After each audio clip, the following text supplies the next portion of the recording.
Alright everybody, what is going on, guys? It's your boy, Thegamesmen, host of Pokemart TCG, and I'm back in the house, guys, for another awesome video. What is going on, ladies and gentlemen? Welcome to the channel. Welcome to another exciting video that I have for you guys that are out there scalping, making money with today's modern Pokemon, guys, in 2021.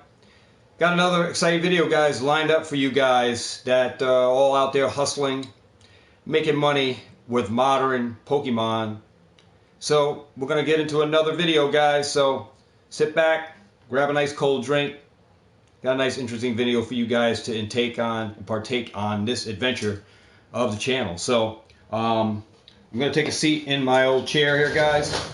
And yeah, got a nice interesting video for you guys today lined up. You know, I always got some videos lined up, and I always want to talk about a business focus point regarding Pokemon in this state that we're in with shortages and, you know, and anything that you do with Pokemon,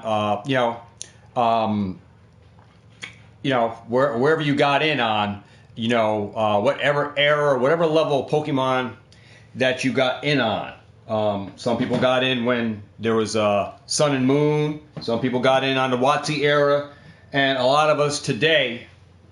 And so a lot of you guys that are out scalping Pokemon, and I'm not downing you guys for what you're doing. Do what you do. But I'm just going to bring you on a little tour with this product that I have up before you. There's a reason why I have it in the background today. And it's going to be more of an informative video for all you guys that are in modern Pokemon, like a lot of you guys are. A lot of you guys that want to collect it, those that want to invest in it, and those that are out making money with it. And yeah, I'll probably get hit with everything, but you know, it's an informative video for you guys today. And I want to bring you on par because there's ways about going about it correctly to have a successful business motto doing this. And if you're in it to make money, all right? I'm not talking about scalpers are in it for short term, guys. They're in it to flip and then they're out and then they're on to the next new Pokemon release. That's all fine and well, all right? But there's a strategy to being very successful in this game, guys, of modern Pokemon. And anybody who tells you that you cannot make money with modern, I don't care who it is that is telling you that you cannot, they're lying to you. And I'm going to prove it to you. I'm going to prove it to you. But if you guys follow this channel enough, you already know. All right? But you can make money with modern, but there's a way that you're going to have to go about doing it to have a successful business adventure doing it. And I've been in Pokemon not by chance. Let's tell you a little history about me. It was in 1995. I started video game selling. I was in buying old Nintendo games and stuff like that. The old retro games that I still do to this current day. I was buying those games, flipping those games, and this is even before eBay. I wasn't even on eBay at that time. I was just in selling out of home, and I was just in a flea market setting up a stand and selling just video games, old retro games. It wasn't until like 1996 or so when Beanie Babies popped out. All right. At the same time, you had Pokemon in the 90s. Already Wizard West Coast in Danbury, Connecticut, where they were stationed. They had a shop set up where Pokemon had came out.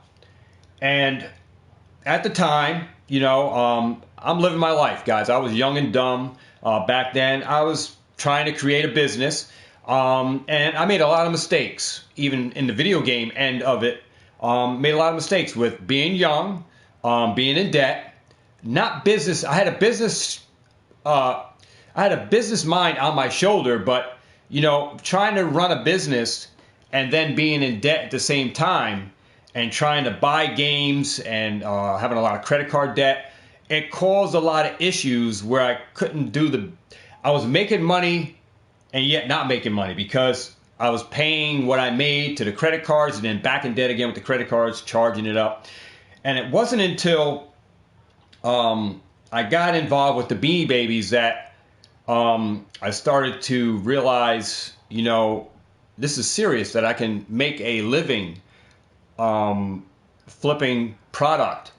And I got really involved in the business end and trying to improve the tactics and the ways that I went about doing my business. And we're talking about in the 90s, not even right now, guys. All right, because I didn't know what I knew now back then. I had to learn.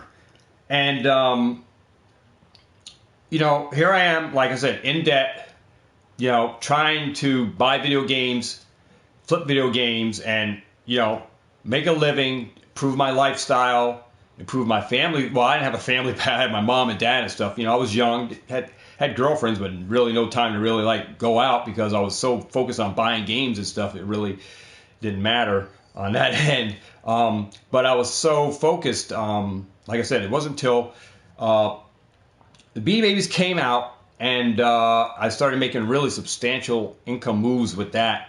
And then a program came along in eBay when eBay was in its infancy.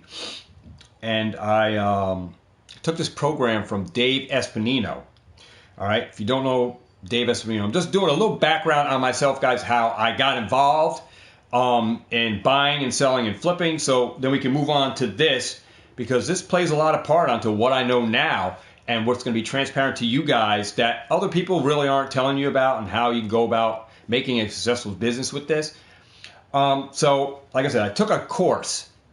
It was a 6 or 7 CD course, and there was a book involved with Dave Espinino, who was one of eBay's power sellers, the first eBay power seller on eBay. And I took that course and was realizing a lot of mistakes that I was making in the video game business that I was in, side hustling, making money, selling and flipping old Nintendo games and Sega games and stuff at a flea market and out of the house. And when I took this course, guys, my eyes was open to a program that how I used OPM, it was called. And a lot of you guys said, what is OPM? It's not a drug. But it's a program that Dave came up with that you can use a credit card to empower your business. And at this, like I said, I started this business on the video game end. I started up in debt. All right, in debt, using, paycheck to paycheck, starting this video game business that I had going on, and was in a lot of debt. So this program came along, and this is in 2004, guys. All right, we're moving up. This is 2004 when I got 2001, something like that. 2001 when the program that I took from Dave played an important life-changing game-changing strategy in my life. And I took that program, guys, it was called OPM, and it was called Using Other People's Money to Empower Your Business. Now, I talked about this on the channel a little bit, but like I said, I'm giving you a little bit background on me, how I got to grow a business, building a video game business, and now it's into a Pokemon business.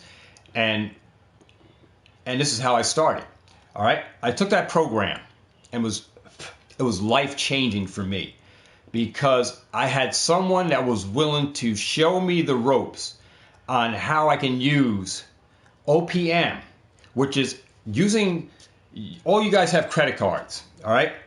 And this is what we're talking about.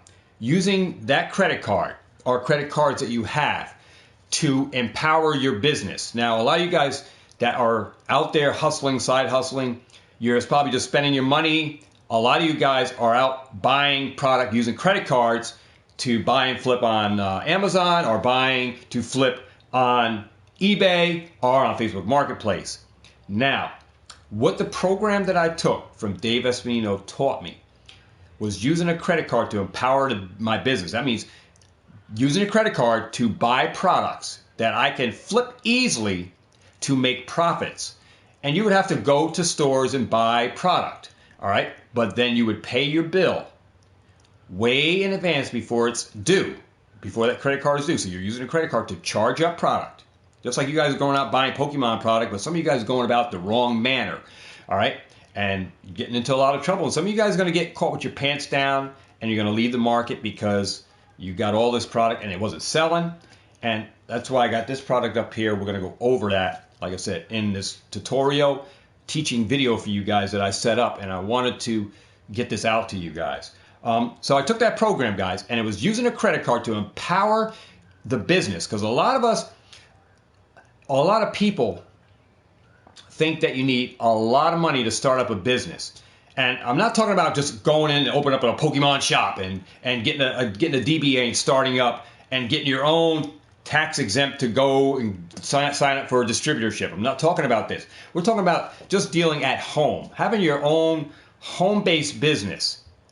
All right, running cards, selling cards, trading cards, all that stuff. And it involves sports cards as well. So all you guys that are earful and listening into what I'm talking about, this is how you can become successful in this hustle, if that's what you want to call it. But it is a business. All right, so I took that course, guys, and it's all about using a credit card to empower your business, pay the credit card off, to get you to the status in life where eventually, if you gain enough capital, if you get enough, you're paying your credit card off, guess what? They're going to extend your credit, or you can ask for extended credit. So if you have a $500 Capital One or a $500 American Express or whatever MasterCard, Visa, and you're just starting off, or those you have a card already, you can take this, guys, pay the credit card off, buy products that is going to sell. Now, you're talking about, well, how can I get products that's going to sell? What's going to sell and how I know it's going to sell? There are some channels that I can give you that have some very informative ways about how you can make revenue using that credit card on items that will sell. And I will go over some of the, give you some channels that you can go and look, and, well, they can vouch for what I'm talking about because they're actually doing it, all right? And the people that do it, and not just sayers. There are people that do the business, and there are people that, oh, I'm going to try it, I'm going to do it. But you know what? You got to live your dream. And dreams become reality when you do them. And not only just say you're going to do it, but actually put it to work. And, I learned that, if you want to live dreams and have dreams in life, they're not just dreams, that you can make them touchable where they become reality. And you have to go about it the right way. All right. And if you're going about the wrong way, you're going to go into all kinds of different issues. And like I said, I had fell into these issues at an early age, just starting off with the video games. And it wasn't until that life-changing DVD advertisement that I saw for Dave Espinino, how to use other people's money to empower my business, to empower a business, to start up a business, having no money. And that's not using your paycheck, using other people's money. And I'm not talking about borrowing from your friends, using the credit cards, guys, to empower your business and then be able to pay the credit cards off before the 30 days come up, or when the due date is due on that credit card, by selling items on eBay or Amazon or even on Facebook Marketplace. Now we got so much other social media platforms that we can go to sell, that this is where you want to go and have these streams of income coming in. And you can actually deal on multiple streams of income, selling products and sellable products that will make money. Pokemon is one of them. All right, it's just one of those. It's one of those items. There's a lot of items out there, And like I said, I'm in video games. I have multiple streams where I draw income from. And if you go and you look at any kind of millionaire that is out there, they don't have one stream of income, guys. They have multiple streams. They don't just deal on one stream of income. You have to branch out and make money. The money has to be taxed. You have to pay tax on the dollars. But successful business-minded people always look for opportunities. And when opportunities knocks, you got to be able to take that advancement and go into that business. So these are approaches and advances that I went into other streams of income, and I'm always open-minded to go into other businesses and to make money. And there are a lot of different opportunities out there. All right, so like I said, I took that course from Dave Espanino. It was a life-changing program, and there's no programs out there that I know of that is teaching you. These are webinars and stuff that people teach you how you can buy this and buy that and get involved. Then you got to buy this course for $999, and then you get in that course. It wasn't for you, and then they give you a guide or a tutor that's going to help you along. See, the world only teaches us that in order to get a loan, you have to have debt or be in debt. All right? Now, I don't have any credit cards. I tried to go get a credit card, and they said, just get a store credit card. My wife was telling me, you should still have a credit card no matter what. That's what my wife, I don't have any credit cards. My wife said I still needed a credit card. So I tried to go get a credit card. Doesn't matter. I went to my own bank. Doesn't matter. They looked at the bank account. All right? They looked at the bank account. They don't care about the bank account. They don't care how much money you got in the bank. They want to look at history of credit.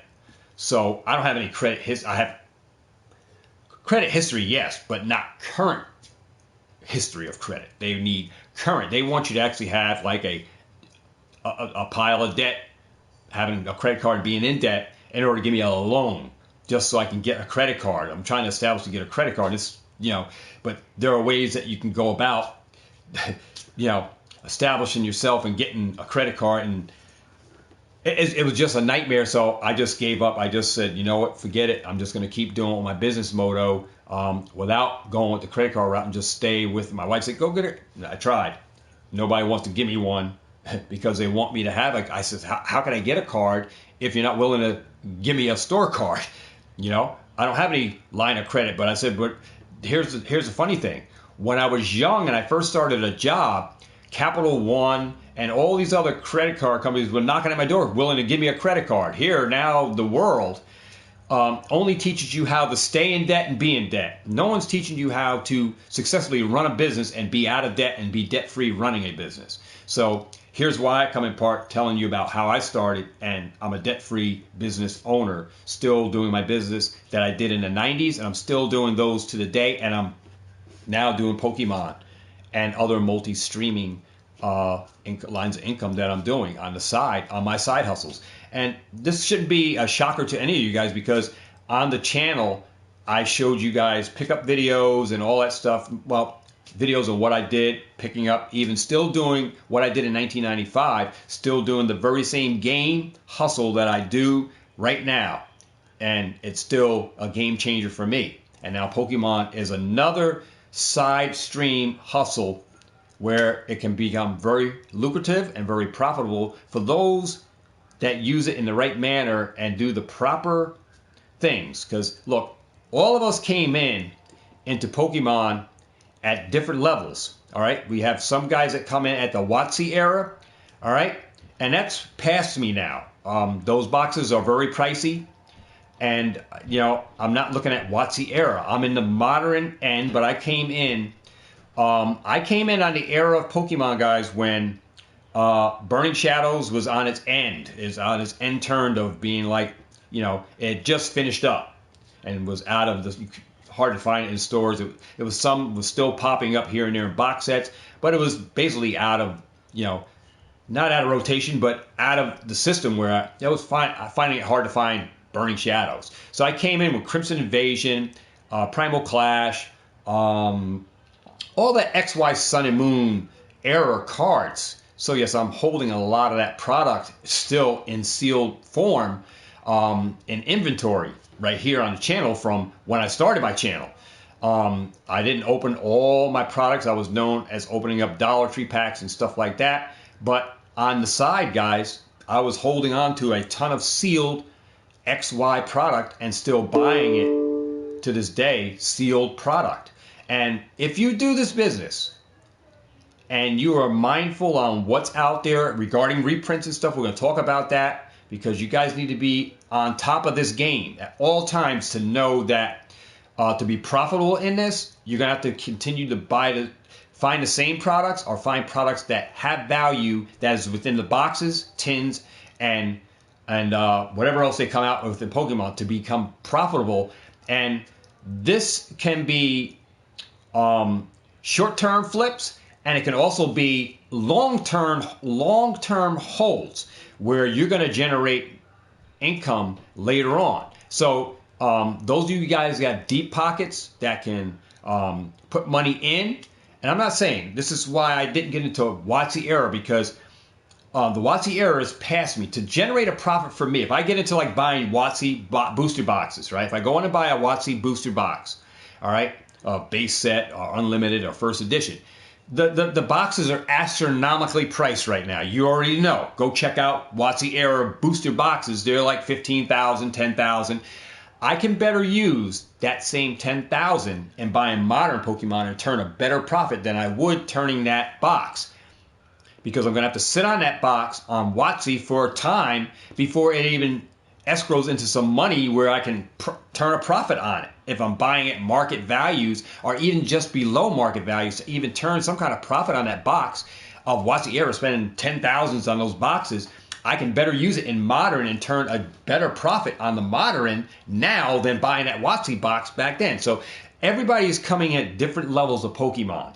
All right, so like I said, I came in on the X and Y, Sun and Moon base set, and right on up to our current gen cards that we have now. Now, some of you guys are coming in just now. Some of you guys hustling Pokemon. You're buying some of the wrong products, but it is the right product in my mind.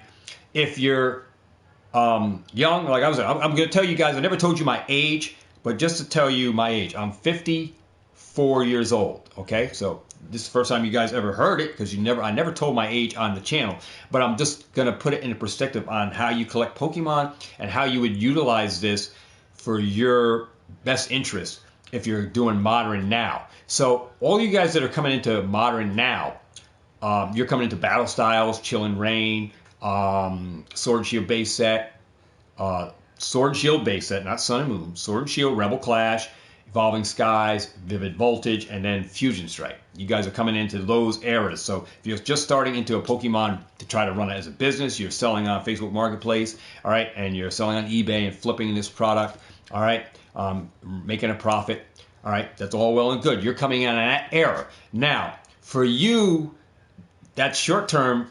You're going to make some money, you know, on the high when the product first releases, and then you're going to make some on the incline when the product hits that plateau where it's actually now the box is worth $300, $400 for the booster box. All right, if you hold it for the long term, and a lot of us get the misconception of long term. If you're doing modern, long term, guys, can be 5 years, 10 years, 15 years. Okay. If you're going to hold modern for that term, be willing to be able to spend that money and don't worry about flipping it later. You kind of got to put that product in Rudy's basement, and it's going to be your own basement. But I'm using Rudy from Alpha Investment because he's very knowledgeable. Same with SM Pratt. If you're watching these guys' channels, very informative guys. You can learn a lot. Those that want to have a sustainable business, moto running product, all right, sealed product, all right. You will have a very successful watching other people that have a successful business doing it. You will be successful if you just key into on certain things, learn certain aspects from these guys that are teaching you and showing you the ropes, because there's people that can charge you a fortune for telling you their knowledge and how they're going about this business in and now in 2021, and how they're making money with this product. So yeah, I can charge a seminar and do a seminar. Well, I said usually I don't want to do that because I only got charged for my wisdom learning from the OPM program, but I'm willingly giving out my information because I'm not ashamed of what I do, and it's a business aspect that I'm running. That for you guys that are working full time, a lot of people out there because of the pandemic have had time to sit back and think about their jobs and were they satisfied in their jobs. And a lot of people, tell you the truth, guys, and I'm just going to make sure I'm looking into the camera and not over because I'm thinking the camera's over that way and it's dead in front of me. A lot of you guys may have a mindset on, doing business ads, getting a DBA, and opening up to get a account to start selling Pokemon or get a distributor, sign up to get a distributor. And, that may be all well and good, but I don't think it's the best timing. Timing is crucial when you start a business and what you do with that business or when you do a grand opening. And timing is crucial, and how you go about operating it from day to day is going to be very important to how your whole rollout and how you are able to get product to sustain that business. And like I said, there's ways about going about doing it, and you got to do it about the proper ways. But there's products out that you can buy that long term, they're going to be worth quite a bit of money. And I don't want to put saying a lot of, I'm going to say quite a bit of money. I'm going to use certain things that I'm going to tell you about, and you guys can do the research off this channel. You can go and research it out and see that, Pokemon always paves a road for us to follow and watch. And those of you that watch the way that Pokemon is rolling out product and watch particular products that come out in modern, you're going to be successful at this and getting product that is going to be worth dollars down the road.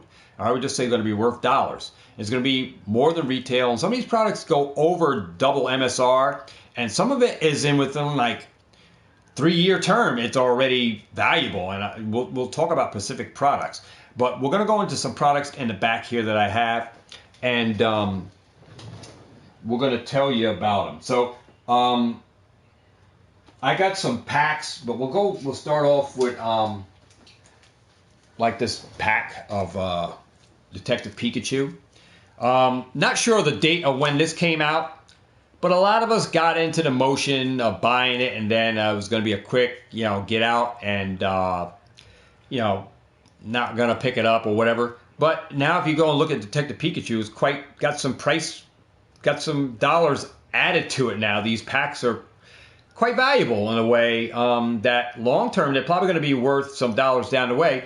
And you can't even find the box sets that were in Targets and Walmarts. They were in there pre-pandemic, but pretty much since the pandemic, a lot of the stuff got wiped out.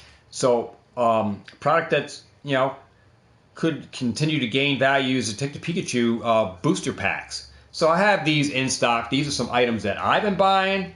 If I find them, and I'm buying on Facebook Marketplace, Detective Pikachu, because every pack has a holo. I'm buying these packs, guys, Detective Pikachu. And if you go check values, and we'll talk about how I determine values and where you can look for values and get an actual market value. All right, because a lot of us get a misjudgment on what market value is and who determines the market value. All right, so we're going to talk about that as well. And it all plays part to how your packs are going to become valuable, what packs you should be investing in for long term, and if you want to quick flip them and then hold some for long term. That's all well and good. It's all part of that business that you do. You're going to sell some on the way up, sell some on the way down. It's all well and good. I did that with a lot of my single products. I sold Charizards and a lot of my key cards in my binders that I had when I started the channel. I started building these binders. I sold a lot of cards, and I actually gained a lot of cards. It just was like downgrading my portfolio to what cards that I would think was going to be worth dollars or worth holding on to. I was just changing up a little bit of the cards and actually making it worthwhile of having some cards in the binder that I think will gonna, have long-term value. Since I did come in the modern, I hold very little WotC era cards, so I'm mainly now a sealed collector. And these are products here that I'm telling you why I'm holding them, why I'm collecting them, that are gaining value, guys. And these are daily. You can check TCG Player, you can check eBay for pricing on packs, and you can see where I'm talking about. That if anybody tells you can't make money with modern, they're lying to you, because there's ways about going it and buying specific products to make this worthwhile for you to be investing in, buying certain products to hold for the long term, and then actually sell. While you got some, if you got overabundance, or you're positioning in certain boxes or booster boxes or box sets, you want to liquidate some of those and make some profits now to turn into some other products that you think may have a little more potential than that. Of course, you can do all of that. That's all part of the business model and changing up. And absolutely, that is fine when you do this business. So I don't think doing that is going to hurt anything. It's just according to how much product, what you're positioning, what your position is, and how much product you got, and how much you are willing to let go to make a profit on now, and then the rest you hold on to long term. There's a lot of that going on in Pokemon. Rudy from Alpha Investment does a lot of that kind of stuff. And these are people that I take key ear to and listen up, because you can learn a lot from people that are willing to teach you the ropes. And Tech the Pikachu, guys. So there are some packs here. They're just going to go over. I have an XY Furious Fist.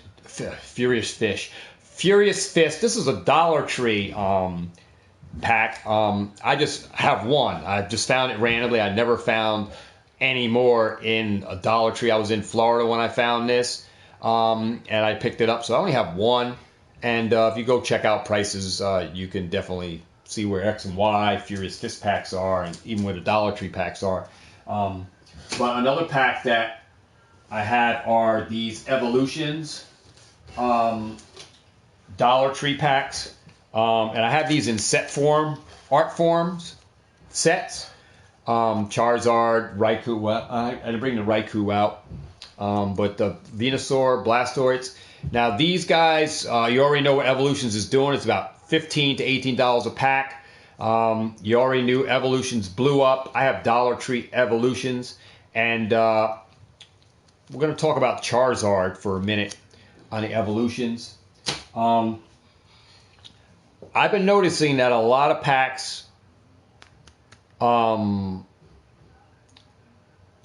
packs with Charizard artwork seem to be a little more valuable than the other counterpart packs. So these other packs, if you're selling singly, Charizard, you seem to get like, I think on eBay it was like $6 for Evolution's Charizard artwork pack, and then the rest of these would be like $5, $3 to $5. So I do know that the Charizard artwork seems to hold a little more value than just the other artwork. So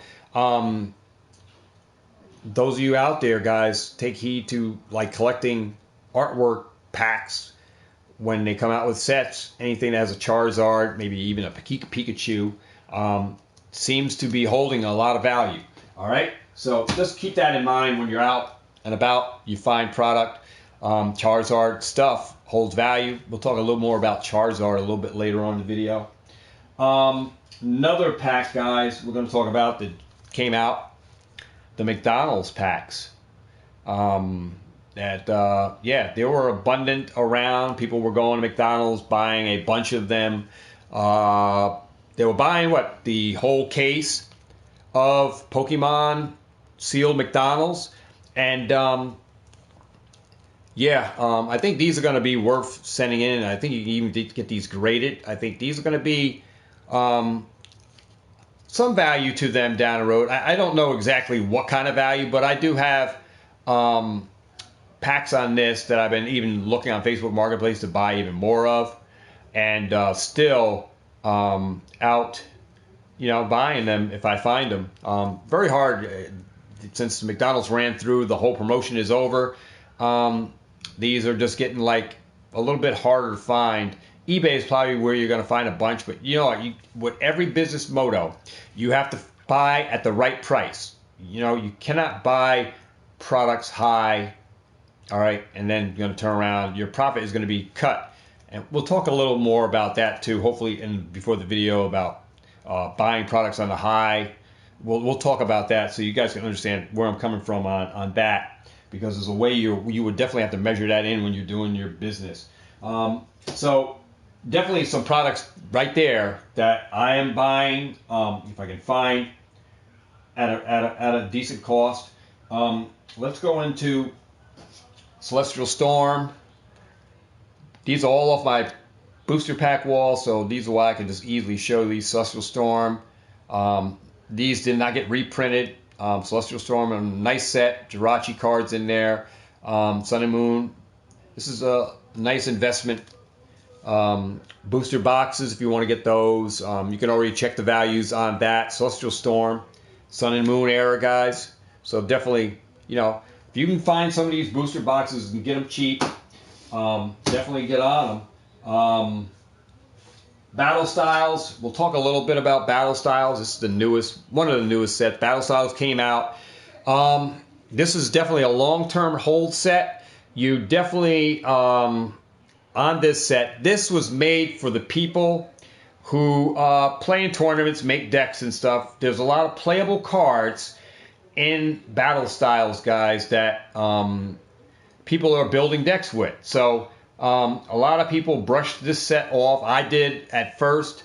But if you're coming into this game right now, holding Battle Styles for long term, I think is going to prove to be some profits. Now, how much, I don't know where the values are. I'm not a professional on where the values are going to go. I can't dictate that to you on where they're going to go. But I'm just going to tell you that modern Pokemon in general often goes up in price and has value to it no matter where you come in on what level, whatever level you come in on Pokemon. A lot of you guys are coming in on this level right here with Battle Styles, Chilling Reign, Unified Minds, Evolving Skies, and that sort. So this is where you're at right here, where you're going to, for the long term, this is where you're at. Battle Styles is going to be the long-term hold for you guys, along with Chilling Reign and those, because out of these sets, these boxes, these packs, there are much more of this printed than of the Sun and Moon set or any other set that we have had in the history of Pokemon producing product. So you have more of this product because of the demand and influencers that have the market going in just an uproar for product. Yeah, definitely a long-term hold on that. Another product which has some great potential. I'm going to talk about General Mills cereal box packs, and these were out for a limited amount of time. You had the Holo Pikachu. Everybody was sending in trying to get graded, the same as what you got in this Pokemon pack here. The Pikachu, you had to search for the Holo in this. This came with Holo Pikachu, so people were debating on whether you should get the McDonald's or should you get the General Mills, which has a guaranteed Pikachu Holo. Both have good values, guys. Long term, you definitely want to keep this General Mills pack sealed inside as it came from the factory, and this definitely has a potential to rise in some value for the long term. So definitely Pikachu, General Mills, and McDonald brand products. If you can get those, definitely hold some for the longer term, and then see where the market goes. Very cheap products that you can get for about $4, $3 to $4 on Facebook Marketplace. I've seen people selling them, so you can get them around that price, pretty much cheap. But you're definitely going to hold them for a longer period. So before you decide to just buy them and try to flip them, or maybe grade the Pikachu card, there's options there with both those packs. Another set that we'll talk about is, well, we'll go on Hidden Fates, guys. Hidden Fates came out in 2019. I'm holding a positioning of about 5,000 sealed factory packs in stock, guys. Yes, I'll hold about 5,000 Hidden Fates packs in stock. It's an incredible amount of packs. These are valued right now about $18. I got these in at ground level in box sets and in tins that I paid at retail price at Walmarts and Targets and all other different chain stores that I went around buying particular product. And yes, it's a modern product today that is right now worth $18 a pack. And the Charizard pack may end up going for more, but Hidden Fates, one of the best sets of this era of Pokemon, came out in 2019. Definitely a high potential, low risk product that is definitely going to go up in value. So Hidden Fates, guys, is right up there on the top for, like, definitely for holding for long term. Another 5 years, another 10 years, another 15 years. These are going to be very increasingly hard to find, and the packs have nowhere but outer space to go, and that means to the outer limits. These packs are just going to go up, up, up, up. Don't believe me? Well, watch and see, because people are gonna want to open this product. Even the people that are coming into Pokemon are gonna want to open up Hidden Fates. It's a set that's long gonna outlive the supply. I mean, the supply is gonna just diminish, and a lot of people are gonna be sitting on it. Like I said, I'm holding 5,000 sealed packs of this product in stock. I don't think anybody has. I don't know. I might have the largest inventory on Hidden Fates sealed booster packs. I don't know.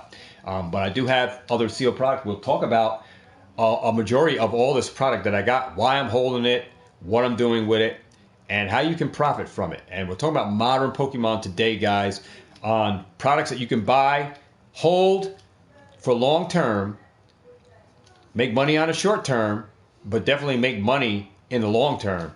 Hidden Fates is definitely one of those packs that's already, we're in 3 years, and the pack is already at $18 a pack, and other stuff is just crazy price, and, you know, it deserves a price, so that's what it's going for.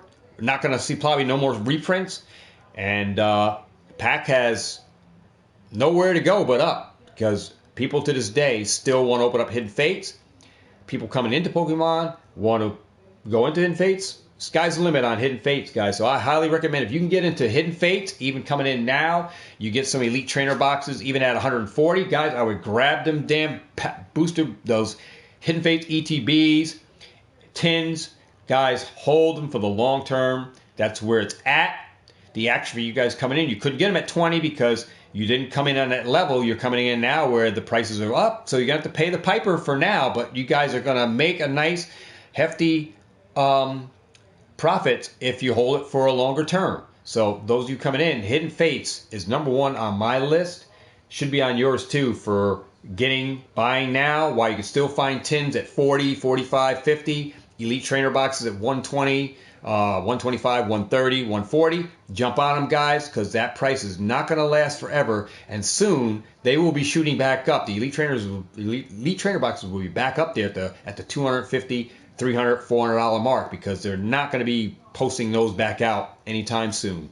And I think we have seen our last of Hidden Fates. So jump on them, guys. Get your positioning in on Hidden Fates while you can still find people selling Elite Trainers. They're going to be people they're going to run in fear. They're going to just sell because they got the credit cards charged up, like I was telling you, and they need to pay the bills.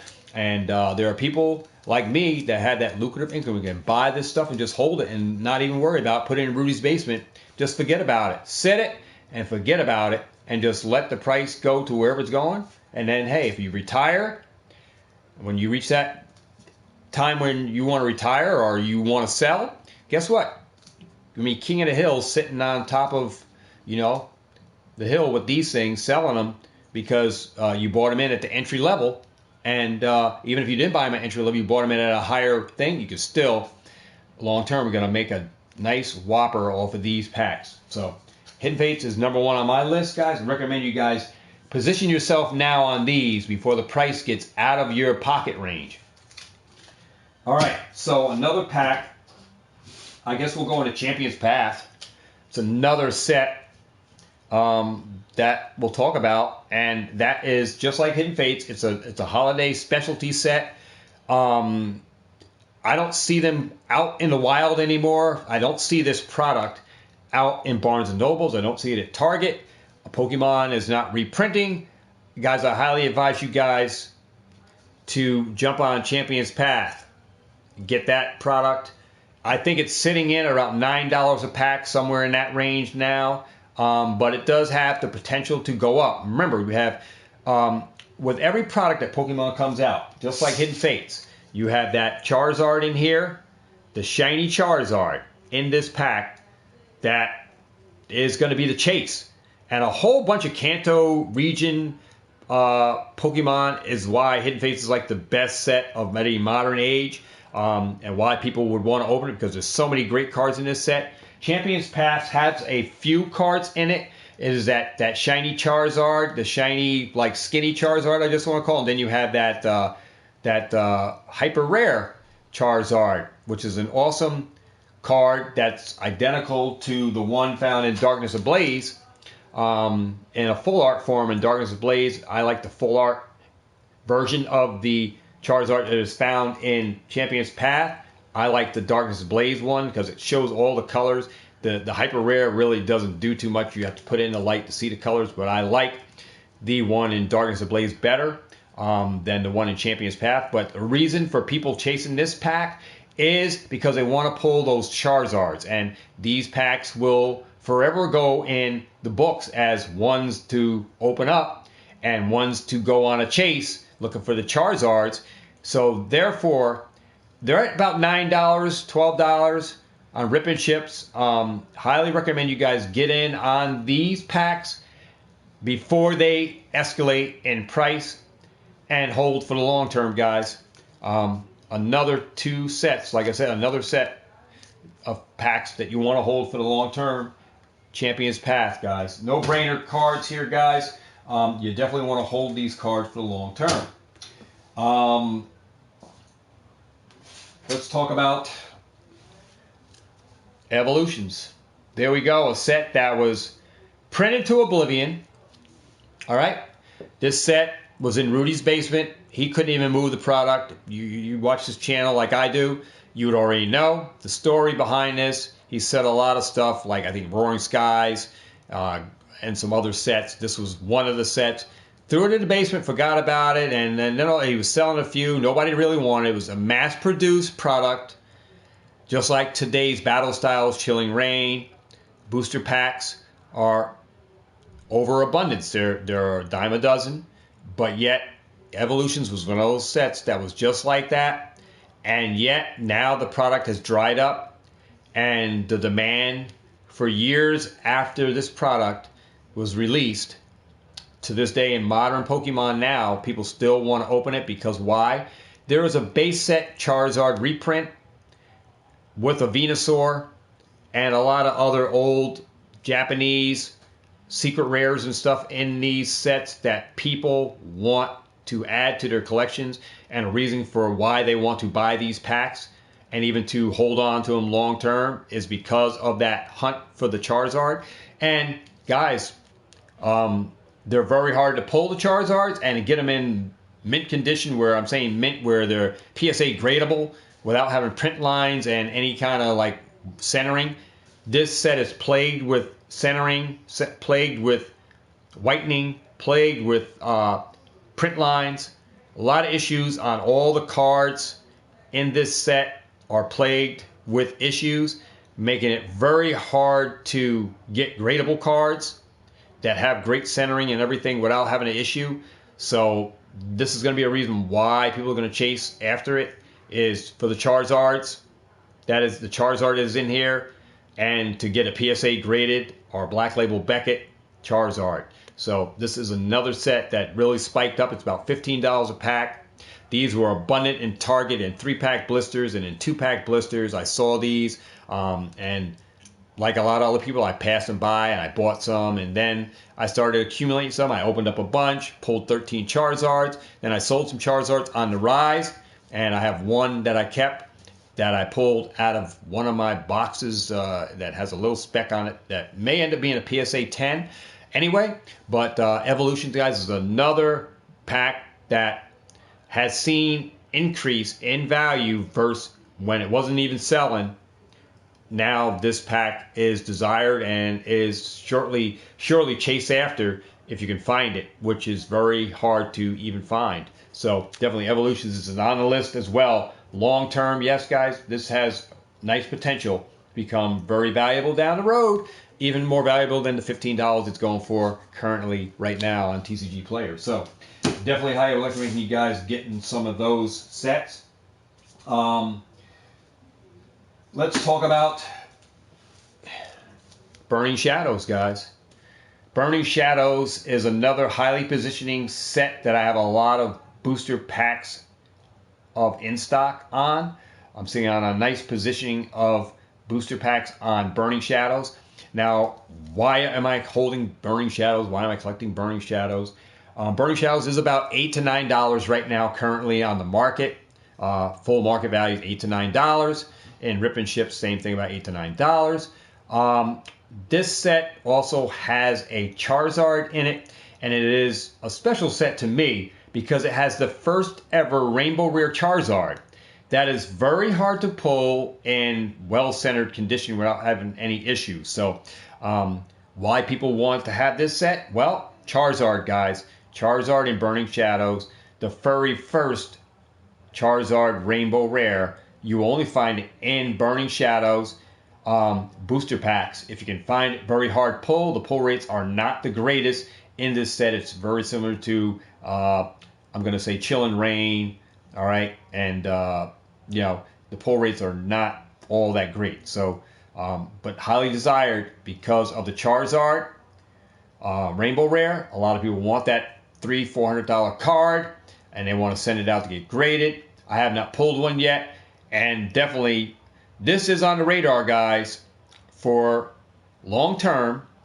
We're going to have to wait and see where this goes long term, because I did have over 30 ETBs. I opened all my ETBs. I pulled out all the packs. I did a whole bunch of different unboxings on my channel, and just to get the packs out, because I was selling and dispersing other parts of the box stuff that was in there, the dividers and all kinds of stuff, and the jumbo cards. I was selling those off and giving me a reason to keep my booster packs sealed. Burning Shadows is another set that, guys, you want to get in on the positioning before the price gets out of control, where this goes to the moon or whatever it does from the $9 where it's currently at. I'll definitely get yourself some Burning Shadows. All right. Another set that I think has great potential, despite the print run that's going on in our current market and conditions with Pokemon going on with having issues in their printing facilities and getting product out to us in a timely manner. They're so backed up that they can't even keep up with what they said they were going to do. They're going to print they're printing to the high capacity or whatever. Remember when Pokemon was talking about that? And yeah, I think it was just a game they were playing. They're going to print to whatever. And now they find themselves in the shortages where they're having issues where they can't even keep up with modern release dates for when product's going to come out. And therefore, very little product is making its way to the shelves from the Pokemon Company. So and then they push stuff further and further back. So can you trust Pokemon for when stuff is going to come out? I guess you can trust them to a point, but then there's issues. So when a reprint comes out, well, it comes out when it comes out, whenever Pokemon finds the time to get it, because they do have to buy into allocation slots to get stuff printed. And therefore, I'm saying Darkness Ablaze is on my radar as a potential long-term pack to be a desired pack that those who want to open. And again, it has a shiny full art Charizard, and that will be the chase card and a reasoning for why people would want to open this pack. And it has a Charizard artwork, which also may drive the prices up on just the Charizard packs being more valuable than any of the other 3 artwork packs. And then the reason for opening will be that Charizard shiny full art that I'm not sure of the value where it's at now. It could be $40, $50. I'm not sure where it is at this time, because the cards prices are just going all over the place right now. So I do not know where the shiny Charizard. I'm just going to say $50 on that card right now is where it could probably be, $45, $50. But long-term potential on that card, yeah, it could go on this pack. Yeah, it could drive the prices up on Darkness Ablaze, no matter what the print run is. But I haven't seen any more Darkness Ablaze booster boxes on the shelves. I have not seen anybody with complaining, saying that they got restock on Darkness Ablaze in a while. It's been months that I've seen anybody on any LGS YouTube channel saying that they go, oh, we just got, Pokemon sent us 6 cases of Darkness Ablaze. I have not seen any reprints on this. I only see it out in the wild in box sets. It's coming in different sets and stuff that we get. So I'm thinking about just holding Darkness Ablaze, guys, and holding this long term, definitely on modern, because this is where it's at. If you're going to get into modern Pokemon, you have to go on a long term, and your wallet is going to have to be expandable. You're going to have money that you can just sit on and know that this product is in your basement, like Rudy is doing. You got a case of it. Great. It's just sitting in. It's money that you had that is expandable, that you have extra, that is not going to affect you from running your daily life, paying your rent, keeping the lights on, keeping food on the table, keeping your wife happy. She don't know what you're doing. You know what I mean? But your long-term investment is holding this product long-term, guys. And then, like I said, you're going to be the king of the hill because you're going to be holding on 6 booster boxes or whatever your positioning is. You have to position yourself now in modern. And like I said, everybody's coming in at different levels. Here we got, I came in back in the X and Y, so I was able to capitalize on a lot of the Sun and Moon and the X and Y sets. You guys that are new are coming in, scalping a product, and you're selling it now to make a profit. And a lot of you guys are in fear and of having this product and not be able to sell it, so you're lowering your prices and selling and just trying to get rid of it. And that's going to make buyers like me just buy it up and willing to hold it, because we have expandable capital to work with and don't have to worry about if it's selling it right now, because we're in it for the longer term than you are. And that's what's going to make the profitability for us great, because we're buying in at a great buy price and we're willing to hold the product for the long term. And a lot of you guys just don't have the knowledge that we know. And a lot of LGS stores aren't going to tell you, and some other channels aren't going to tell you about it, but I'm opening the book right now to you guys. The ones that are going to run with what I'm telling you, guys are going to take this wisdom, you're going to run with that knowledge, and hey, if you're running with it, come back and tell me how it's working out for you years from now if you subscribe to the channel and say, damn, Mike, you're right on par with what you were talking about in that video. Check it out now. Look, 5 years, 3 years. Just take a look. Just take a look right now.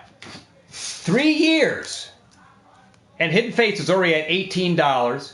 The Rayquaza box is over $400. That Rayquaza box set that came out, the Rayquaza figure box, it's already like $400, $500, and it was only 3 years ago. Just a point that I'm putting at you. Look at Hidden Fates. All right, just a point. Where could this go? I'm not going to put a number, but it's, this pack is about $6, $7 in rip and ships. But it has great potential because people are chasing Charizards. Everybody wants Charizard. And there's got to be a reason why people are going to want to open this, and years from now, why people would want to buy this to open. It's got to have that chase. And if you guys can key into on certain Pokemon products that are going to gain value, listen to the hype that some of these channels are pumping out to you guys. Listen to the hype. Listen to how other channels are taking it and how everybody is feeding off of this and absorbing the information. And then when the product releases, if it's going crazy, how long is it going crazy? Did it die off because they can't find it? Or is it still going crazy to this day that they still want to open that product now and they just can't find it? And if you can key in onto these products, guys, those are the winning products that long term, you're going to have a full house. And you're going to reap the rewards of every pack that you invested in for the long term, while everybody else on these scalpers, everybody else worried about the scalpers selling. Well, damn, buy the scalpers Hidden Fates. They're selling for $140. Buy those damn things up. Don't complain about the scalpers, because, guys, the truth to the matter is who sets the price point for these cards? Who sets the price points for all of this material? How does TCG Player get their pricing point? And the truth to the matter is, you can take it for whatever it's worth.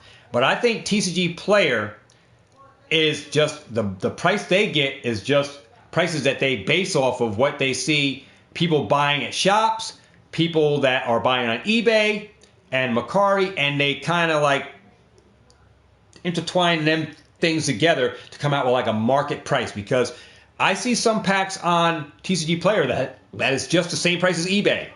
So TCG Player, without eBay, without Mercari, without Facebook Marketplace, and a lot of these other selling points that people are selling off, off of, TCG Player wouldn't be able to dictate a price.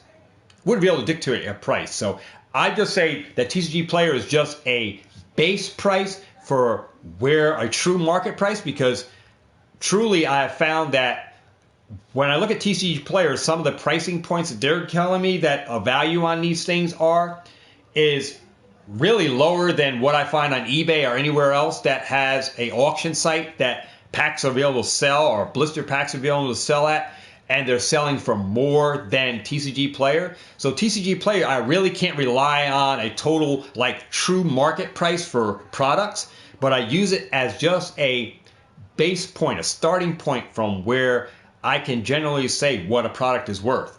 And where you're going to get the full value for, Amazon and eBay is definitely where you're going to get values for. And basically Amazon is going to give you more than eBay, and you'll have to just determine on where you want to sell at that particular time when you're ready to sell, what point of auction you want to go on, or what site you want to sell your product on, based on what the price is going for on those markets.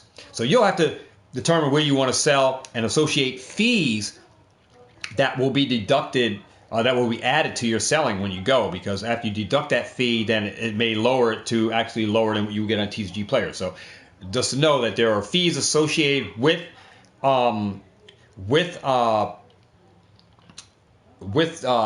online on eBay. There are fees. There is a 1% listing fee, and then you got another fee for final listing fee. After it sells, you pay another fee. So, but I do know eBay's on a managed payment system.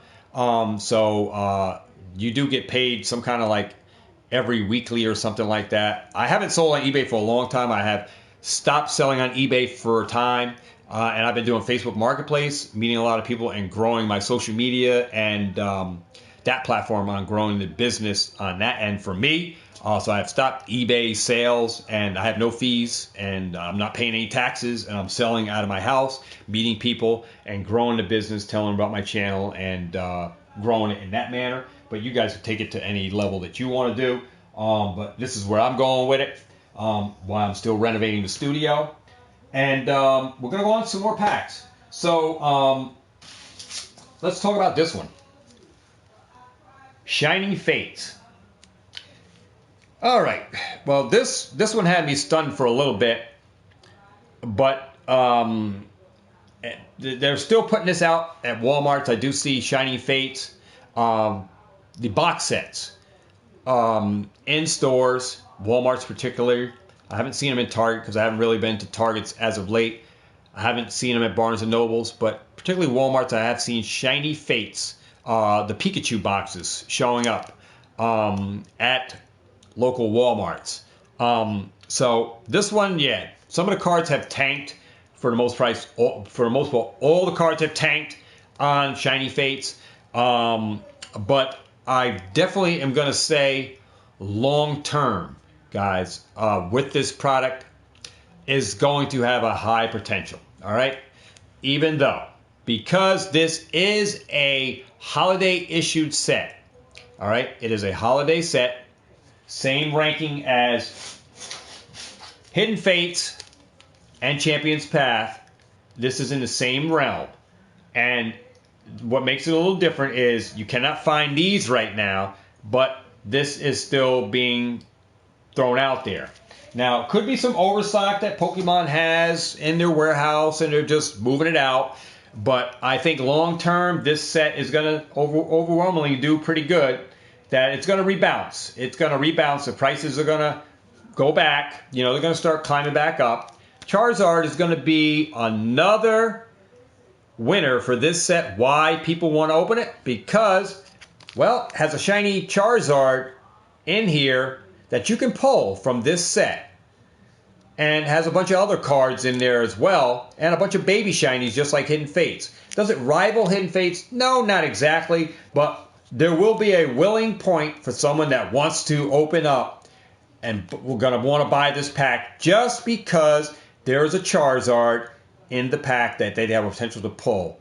And anytime there's a Charizard in there, it gives it a great selling point for why people will want to open this. Long term, I think it's going to do pretty good. So invest in this? Yeah, I would invest in Shiny Fates because it is that specialty set, one of those holiday issue set. Not going to be around forever, but like I said, the prices did tank, but it's going to rebalance, and the Charizard's going to be right up there, still go about the $300 mark, and who knows where it's going to go from there, but I think it's running around that 175, 150, 170-ish mark, I think, right now. If I'm lying, then I'm lying, guys. But just check TCG Player, check eBay. You can see exactly what the damn card is going for. Check the market on it. But I think the card is going to hold, be a great card if you can get the Charizard. Definitely a great investable card. But the packs, sealed, Shiny Fates, guys. A reason for holding these long term? Yes, I would invest in Shiny Fates. Others can have their own opinion, and everybody can have their own opinion. That's why we're all here, because I'm going over stuff. You guys can agree or disagree, but I'm making my own assumptions on what I learned based on watching other YouTube channels, and it dictates to me what I am going to invest in and what I'm going to be putting money into for long-term holds, guys. So Shiny Fates is right on there as well, even though they're still putting it out. But long-term investability in the product, yes, I'm going to be investing in Shiny Fates. I have already, and I'm acquiring a great positioning in Shiny Fates booster packs. So that's my positioning. All right, so we're going to talk about another set, Shining Legends, guys. Another awesome set, another set that printed to oblivion, guys, way back. I don't know what the year when Shining Legends, but the set is doing pretty good. I'm not sure where the prices are on the packs. I think they're around that $25 price point right now. Shining Legends packs. You guys can check TCG Player. I believe it's about $25, $28 for Shining Legends booster packs. About $25, I'm going to say. So Shining Legends booster packs. Yeah, I'm investing in that. If I can get some at a decent price, yeah, I'm buying them. I would hold them for long term. Has a Shining Mewtwo full art with a Mewtwo in a glass-like tube. Card that's full art. Hard to pull and also hard as hell to get well centered, and a reasoning why to get that card to open this pack is people are going to want to chase after that. They have shiny Rayquazas, shiny Jirachi, and you also have a shiny Mew card, as well as the Mewtwo full art. Guys, this is an awesome set that is still going up in price. An excellent investable product. If you can find Shiny Legends, guys, you already know it's about $25 a pack. And I'm in great positioning on this. I found these at Target way before the pandemic. I was buying these Walmart 3-pack box sets that had Mewtwo, Zero Oak, and something on there, and then they had the Raichu boxes with the 4-packs or something like that in it. And I was buying those like crazy, guys. I unboxed them. I opened up product, guys. I opened up product, but I managed to save a lot of my sealed product from those errors, and got a lot of Shining Legends packs, guys, that I saved up. And Shining Legends is definitely on that investable list for product to invest in Pokemon before the prices even go further than $25. To get Shining Legends, guys, grab them while you can. Another highly investable product. All right. Let's talk about this set. Steam Siege. Guys, enough, right? That's what a lot of people were saying years ago Oh, the box has Steam Siege, the worst set possible to have in Pokemon. Nobody really wanted to open it. You heard a lot of YouTubers complain about it. Now, everybody wants Steam Siege, right? Everybody wants Steam Siege. Why? Because the booster box is sitting around $350 a booster box, and this is about $7, $8 on Rip and Ships. And I'm finding it, guys, in not Barnes and Nobles, but I'm finding these packs in blister form in Family Dollars and in Dollar Generals. How long? I don't know, guys. Investing in it? Yeah, I'm investing in one of the worst sets that years ago people were talking about. Oh, it's got Steam Siege in it. But yet, here we are, guys. People are after Steam Siege. How much positioning I want to get on this? I don't know. I guess as long as I can find it, I'll buy what I can. I'm not holding any booster boxes, but if I can find blister packs, we'll talk about that in a little bit in the video, why I'm holding on to blister packs and stuff, Steam Siege. But yeah, Steam Siege. Investing a little bit in Steam Siege, we're going to have to see where this stuff is going.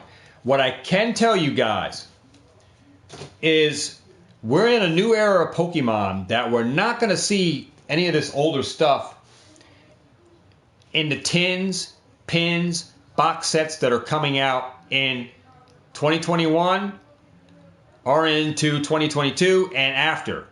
We're not going to see this stuff in those box sets.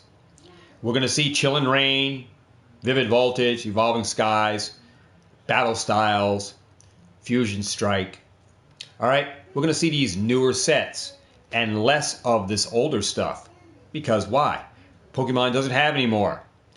Regardless to what Pokemon does on reprints, what I learned, guys, is the reprints doesn't matter.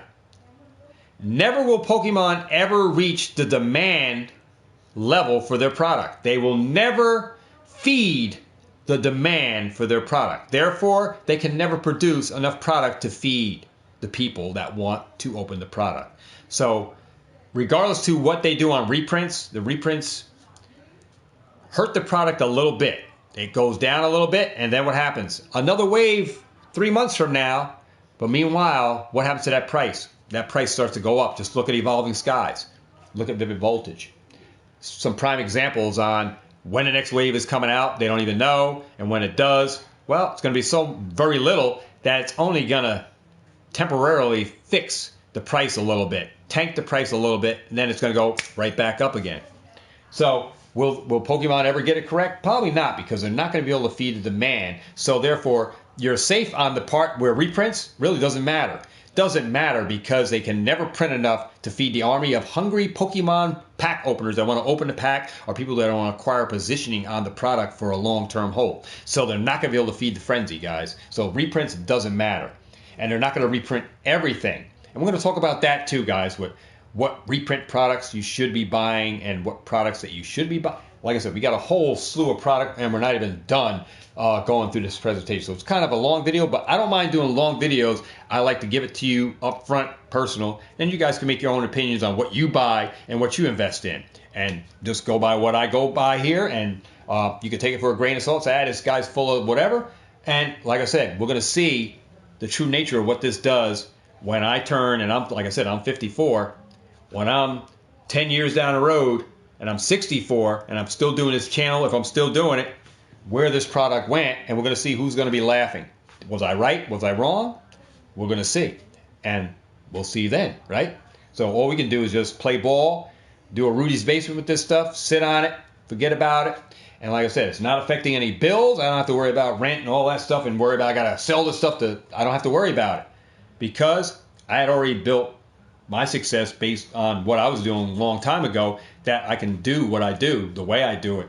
And that's what the whole tutorial video is about, is teaching you guys what products you should be buying and investing in so you guys can get yourself in the same kind of situation that I'm in and don't have to care about whether those boxes sell, and you don't have to worry about flipping them on Facebook Marketplace or worry about a credit card bill.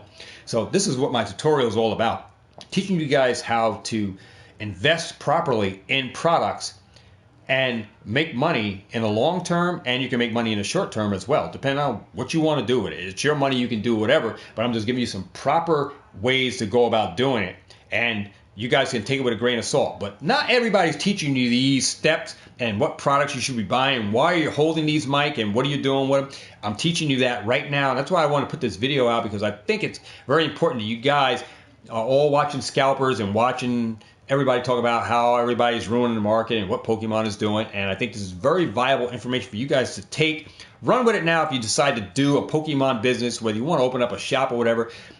Maybe certain products you want to buy for your shop. If you're not directly buying it from Pokemon, this is kind of products you want to buy that's going to be worth money that you could have in your shop that is already going to be worth money down the road. Or if you want to open up a shop 10 years from now, this is a product that you can have as, like, you specialize in certain sets and box sets. And I find that in the collectible world that certain people that buy into Pokemon, they have their own way about collecting Pokemon. They save certain box sets that they believe are going to have values, and some of that is true, that they hold certain values down the road. You say, oh man, I remember that thing came out in 1999. It's worth 400. It's worth 200. It already went up in value like that. So there is some truth to that in Pokemon, where some box sets just hold and they just automatically 2-3 years they're like crazy value. Just check out, if you think I'm lying on this, if you think I'm lying about this, go check out the Reshiram and Charizard GX, that box set that had that Charizard figure, the little figure, the Charizard Reshiram little figure, that you got the full-size Charizard Reshiram figure. Go check out that box. That box is running about $450 right now, that Charizard Reshiram GX box set. $450, guys. If I had kept those sealed, I remember I opened up 4, but I had access to buying more. But I didn't know what I knew now. Guys, when I started this channel, all right, when I started this channel 4 years ago, I'm in my 5th year. I was giving away my all my vintage cards that I got from that collection that I bought at the estate sale when I bought the video. I was in buying video games that day. And I bought that box of cards.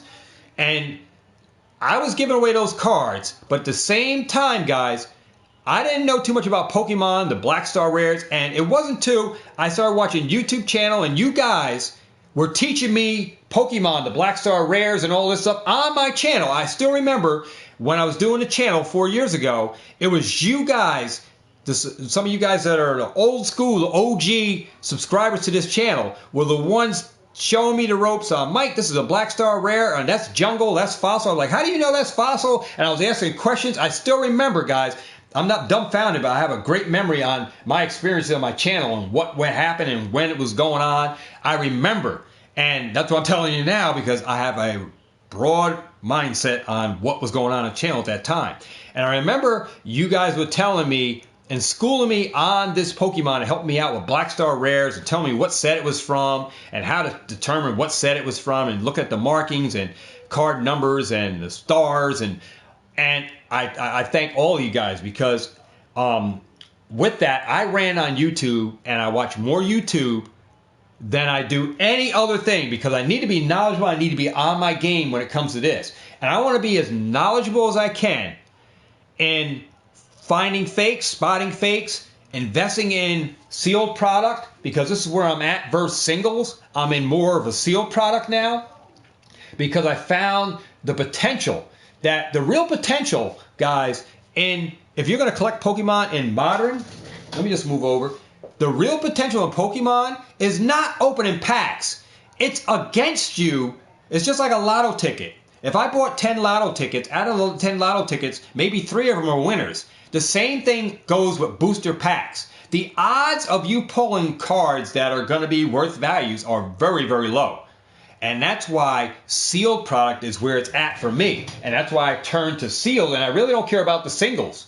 Singles, I buy certain ones when there's a buying time at the low, and just before it hits that high point, you want to be on that medium and in at the low, and buy at the lowest point, buy somewhere in the middle, and then you make a lot of money on the run, why the products are making you make money, all in between these different areas of the stages on the ladders that this Pokemon is going. You make your money on those and the successful people that do this and buying at the different steps of the ladder that they're climbing on this Pokemon run are going to be the successful ones in the end. They're going to profit from this. And then the ones that sit on a ton of product that they already know is worth money now and what it's going to be years from now. I can't dictate the future on where stuff is going, but I can have a general idea of where it's going based on what it's already at. And that's where you guys need to be on where you come in at now. All you guys that are 20 years old, you're coming in at Battle Styles, Chill, and Rain. These products, you're going to have to hold for a long term to gain the success of where like Hidden Fates and some of these other sets are now. And unless something changes in Pokemon where this product just gets opened up and there's no more of that sealed. You got to understand this, guys, that there is a lot more of this new modern product that is being printed over the generation where I started at. So you're going to have to hold this product for a longer term than me. And it depends on where you came in at is where you're going to be selling at years from now. And that's where you're going to be at versus where I'm at now 5 years in. I can sell stuff and I'm going to profit because I bought this at the bottom line. But in between, I was already selling on the high in this pandemic. I was already profiting on single cards, throwing my singles. I wasn't attached to cards. I told people I'm not attached to anything Pokemon. I said I just got things that I'm investing in because I'm business minded. And you have to have the strengths and weaknesses in businesses. And you got to be willing to take the good with the bad, live with your decisions, and remember to keep rolling the dice. No matter which way it turns, you got to be willing to take that risk. And there's a risk in all of this that I do. I mean, a lot of you guys, if you were charging credit cards and getting in deep, now there's way more product in the room and in my storage than I'm showing you. But if you guys are in as deep as I am and you had a lot of bills still and was carrying this, and if this folded, you're going to fold because you're going to have to claim bankruptcy. If this folds tomorrow, I still have a job that I can go to. I still have money that I can count on. I don't have to rely on Pokemon because I have other streams that I deal with. And that's what you guys got to realize, that if you're going to do one level, that's fine. If you're going to flip this and make money, then flip it and make money. If you're not going to hold for the long term, then do whatever you're doing with it. But this, you got to be knowledgeable about how to sustain this business and be willing to take the risk. And if you're not willing to take the risk, this game is not for you, because definitely there are people that are not going to teach you what I'm teaching you, and you're going to pay thousands of dollars for people that are trying to teach you something else, and then it doesn't work. Not every business is for everybody, but this business is for all you guys that are out there selling on Facebook Marketplace, selling this product on eBay, selling on Macari, selling on all these other social medias, selling product. You're doing rip and ships. There are all types of different avenues on where you can stream revenue from this product. And I find it just astonishing that it's so profitable, even in modern Pokemon, that this is so profitable. And, you know, it depends on where you want to go with it, how you want to build your business model with this, what you want to invest in. These are products that I am going with. I'm holding my cards and I'm standing with. And when I release them, it'll be years from now.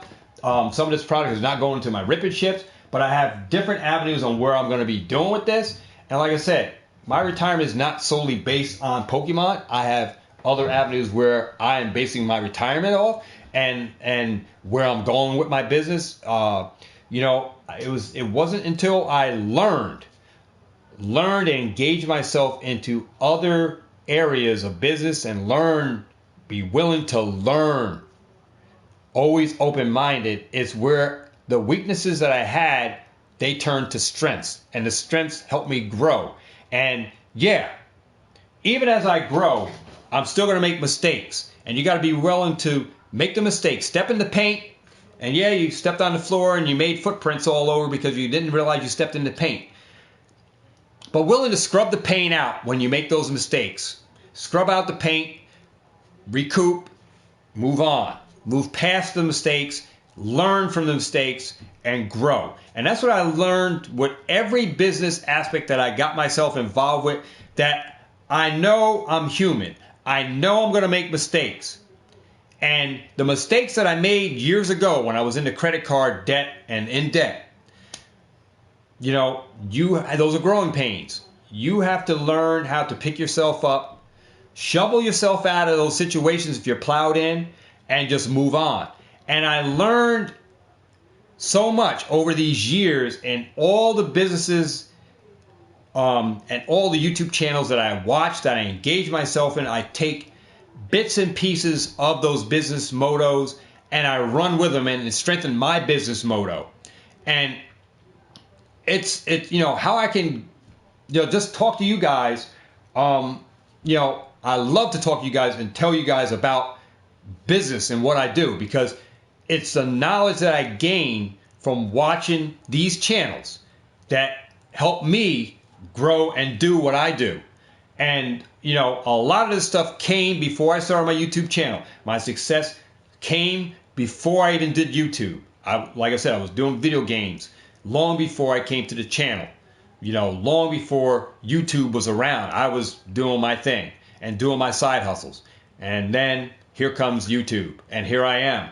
And on the channel, you can see in the videos, some of them I had to delete, but any of the videos that we have now, because I had over 1,000 videos prior to this, when I had to delete, when you know that YouTube was changing their whole thing, that you had to make your channel for kids or not for kids. Otherwise, you were subject that they were not going to let your channel be able to have advertisements, or that people, your viewers, weren't going to see your channel. There was that subject to this channel that I had to delete videos, because I didn't want my channel to be subject to be deleted, or you guys not to be able to see the channel, because I had so much more stuff that I wanted to engage with you guys on the channel and share with you, that I had to make the decisions on losing memories. And I lost a lot of memories on the good stuff that happened and the bad stuff that was going on with the haters on the channel coming in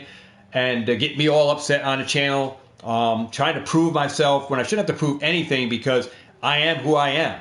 And, you know, all I am was a guy just showing you what I had, and people try to take advantage of that situation, saying that I sold them stuff, try to throw me under the ropes. And then a lot of you guys unsubscribed. Some of you guys ran with that same moto, and some people left the channel. Some people believed in the other people. And like I said, you have to take the good with the bad, and that's the way. But yet, here I am, still to this day, same person, living my life, making dreams happen for myself and my family, and just doing my thing. And where are those guys at? So here I am, still to this day, same channel, doing the same things, but improving on every aspect of what I do business in the business format, because of what I learned from watching other channels that are sharing viable information, that if you take that, you'll be able to run a business successfully and sustain it and become wealthy. That's what it is, guys. If you want to make money with modern Pokemon, there's a way and a willing point that you have to be able to stand with and go with and run. And some products are short term, some products, for the most part, are long term, is where you have to be with it, and that's where you have to go. And you have to have the money to be able to just throw into Rudy's basement, leave it in there, and forget about it. Shut the door on it, forget it's even in there, and wait those 5 to 10 years, sometimes 15, 20. Let that stuff mature, guys. You just can't go to the bank, buy a $25 bond, and expect it the next day to be $50 bond. Oh, I want to turn this in and get my $50 bond. I can't wait 8 years. Just give me the 50. It's not going to happen like that, guys. You have to take steps in this business to make that happen. And it's a waiting game. And you have to be patient. Like I'm telling you guys, some people were even, some channels were talking about, some people were talking about a channel talking about you got to be patient. Like I was telling you guys, be like the birds, be patient. The product's going to be there, and you know you'll find it in the woods, and you know you'll find a product, and you'll find it at retail. And a lot of that has truth to it, because I have found a lot of product in retail, at retail MSR, And a lot of channels, LGS stores, are just taking advantage of that suggested MSR price and just throwing you guys under the ropes and just feeding in on the money crunching greed that they can take from you guys. You know, overcharging you for that Elite Trainer box, overcharging you for that booster box. Why? Because they can. Where are you going to get a booster box? Go on eBay? Well, you got to pay a fee. You got to wait for it to be shipped. And then a lot of you guys wanted that product now. So LGS store has it now. You want to pay that $120? Okay. Well, there it is. You're going to pay the $120. So why, if the LGS store is not willing to change their price, the only way you can get them to change the price is don't buy the product. If they can't sell the product, guys, guess what? They have spent X amount of money in the product. How much further can they keep going and buy more of the next new product when it comes out and tell the distributor, no, I can't take it because I don't have the money. I didn't sell all those battle styles. I didn't sell all those Chill and Rain. So they do have to make a price point change if somebody don't have that large wallet to keep expanding out and say, well, I got to throw another $20,000 because I got to get all these ETBs and all these box sets.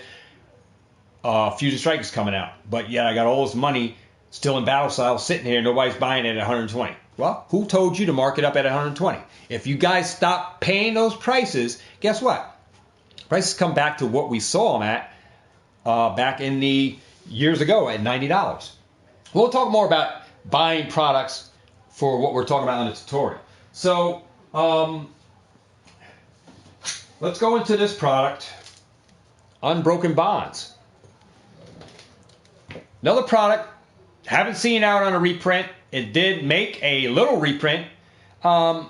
Strengths, yes, guys, another product that, yeah, long term is probably going to do very well for itself because it has Charizard artwork.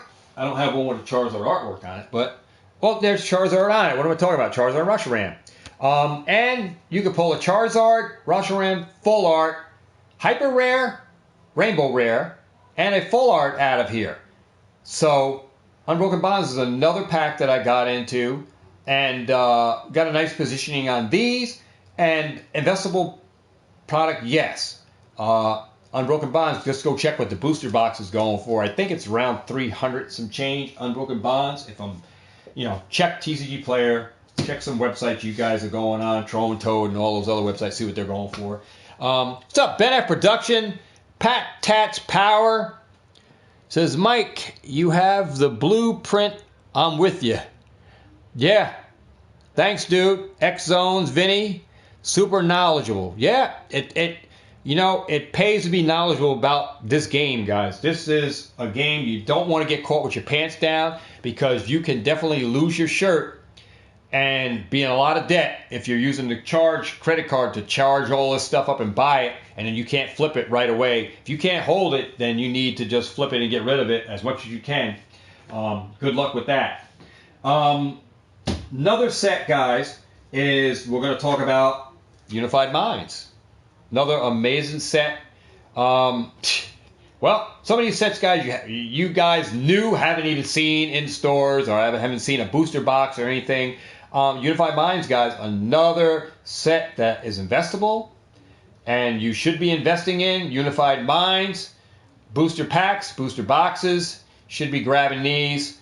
Still fairly new, but the prices are pretty steep right now. I think the booster box on Unified Minds is running about 300 and some change.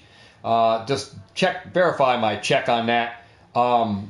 Just check that. But Unified Minds, booster boxes, guys. Some of this, if you're going to do rip and ships with it, you got to check versus what you're paying for, what the market price is going to see if you're buying in a viable market for if you're going to do a rip and ship with this. See what the packs that you're buying, the booster box, if you're buying it, seeing if you're going to rip it on a rip and ship. See what you have to charge for it. See if you're getting a deal on it when you're buying a booster box. But highly investable, guys. Unified Minds, 10-card booster pack. So definitely another recommendation from me to you guys on that end.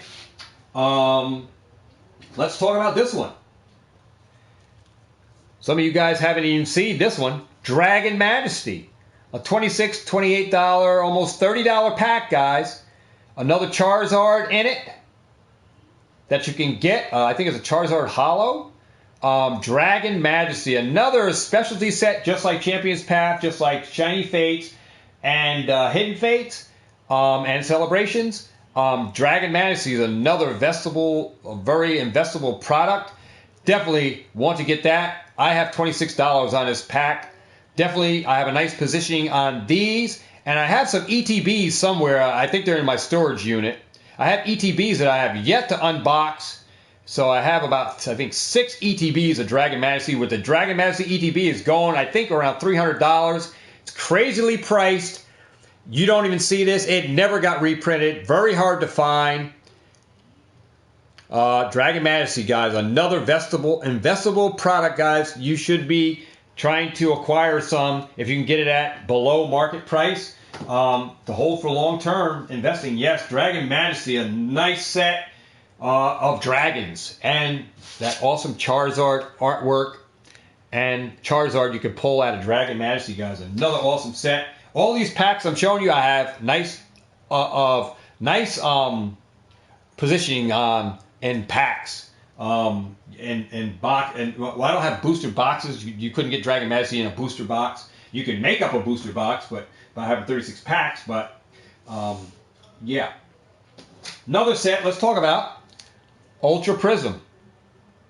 Another awesome set. You get that gold Solgaleo, I think, out of this. If I'm lying, guys, well, you know, you can get a gold card out of here. I might be saying the wrong gold card, but I think it's a Solgaleo gold card, secret rare, Ultra Prism. Did see reprints, did come in those little like hanger boxes, and then what happened? The hanger boxes disappeared, and well, Ultra Prism sitting at about $8 to $9, I think, Ultra Prism now. Long term, I think this set is going to fare off very well in the long term. It did a small reprint on the booster boxes, but that came and gone. Just like I tell you, it doesn't matter if they reprint. The reprints do not matter anymore, guys, because they're not large. They're in it and gone before you know it, and you can't even find them in the store anymore. So just like that, Ultra Prism did have reprints in the hanger boxes, and they were at Walmart. And these little hanger box things came with 3 packs. You've seen people open them up on their channel. And then they did have some booster boxes come out. And then what happened? They got sucked up by the people.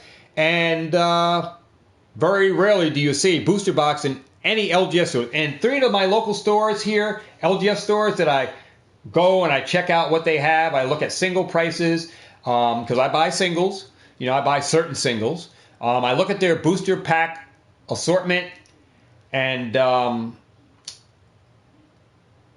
don't see these packs. I don't see them.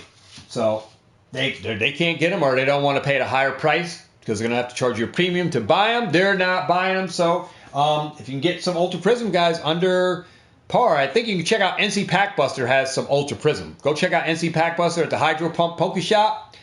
Great guy. Love him. Hook me up. Good guy. You know, there's prices that are, you know, you got to deal with some prices, but, you know, like I said, I like NC Pack Buster. I deal business with him, so, you know, I'm going to promote him.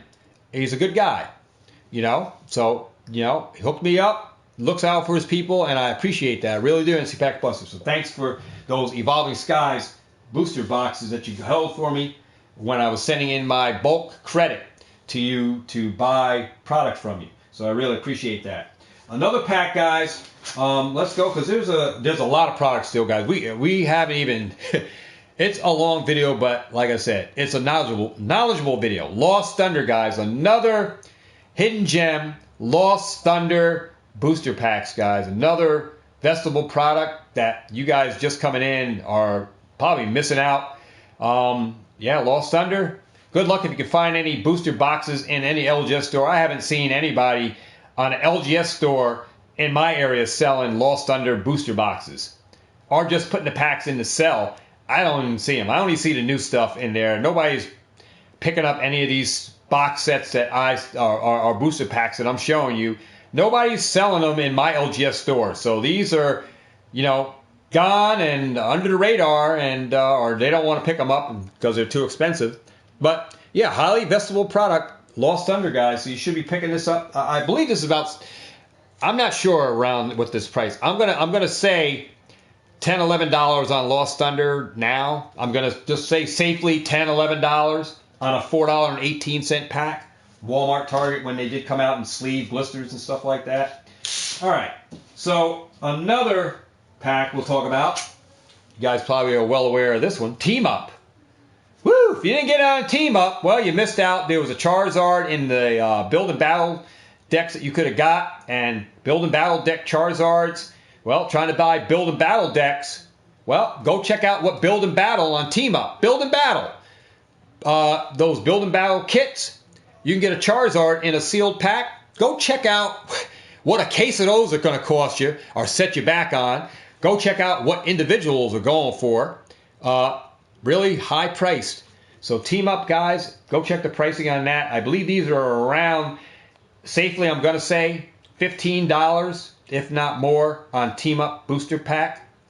And these were some years ago, guys. Only a few years ago, Team Up. 4 years, 5 years, maybe 4 years ago, Team Up, 3 years ago, something like that. And already a pricey pack to buy. And already go check the booster box on that one. So, yeah. Let's go into another set. Ancient Origins. Haven't seen this in ages. Haven't seen these in the little knockout boxes. Used to be able to get these packs. I haven't seen these in any box set, tin, or anything that Pokemon is putting out. Really under the radar. Vintage, going into vintage era. All this XY stuff, because it is, I believe, out of rotation already. And we're sitting on like little pieces of gold, little gold nuggets. Ancient Origins, guys.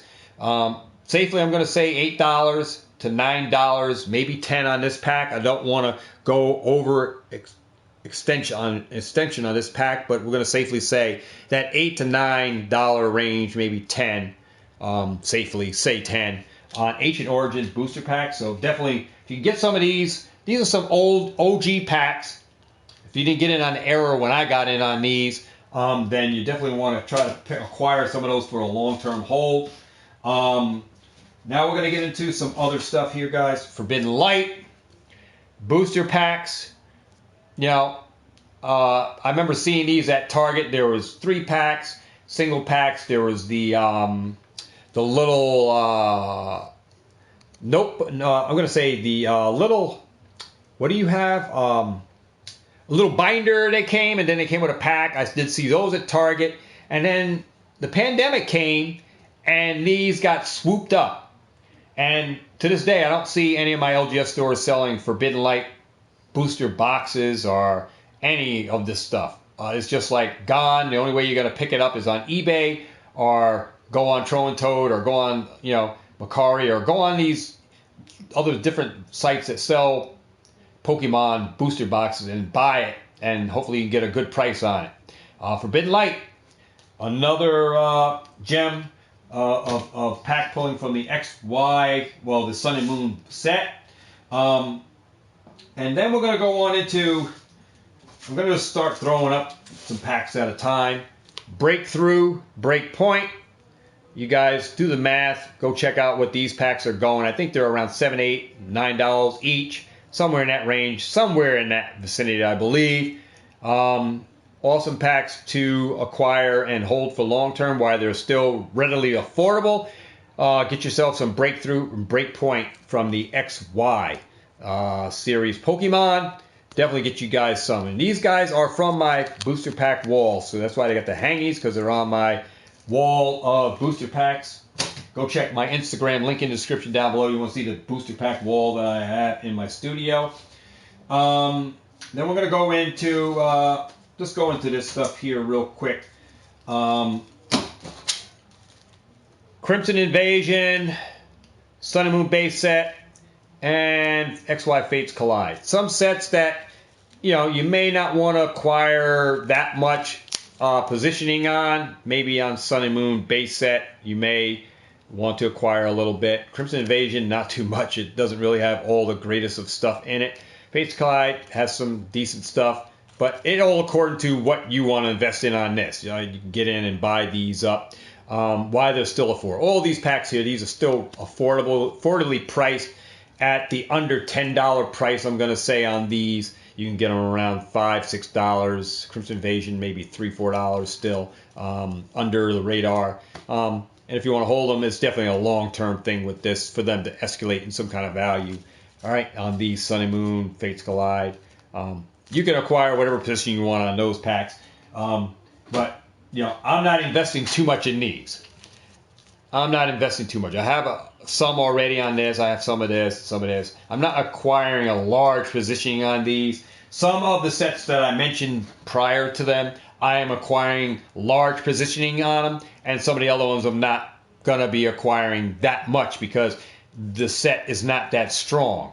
Regardless to anything that's not too strong, I mean, is it going to go up in value? Most likely it is, but some things are going to go up more than others. So I'm trying to acquire more of like Hidden Fates, Shining Fates, Champion's Path, that kind of stuff where I know, and evolutions that I know already where I can get packs and get a good strong positioning on those before the market really starts going further and further, distancing me from those becoming obtainable. So you're definitely going to want to jump on some of these bandwagon packs, get them in blisters or get them in booster box formats for the long-term hold.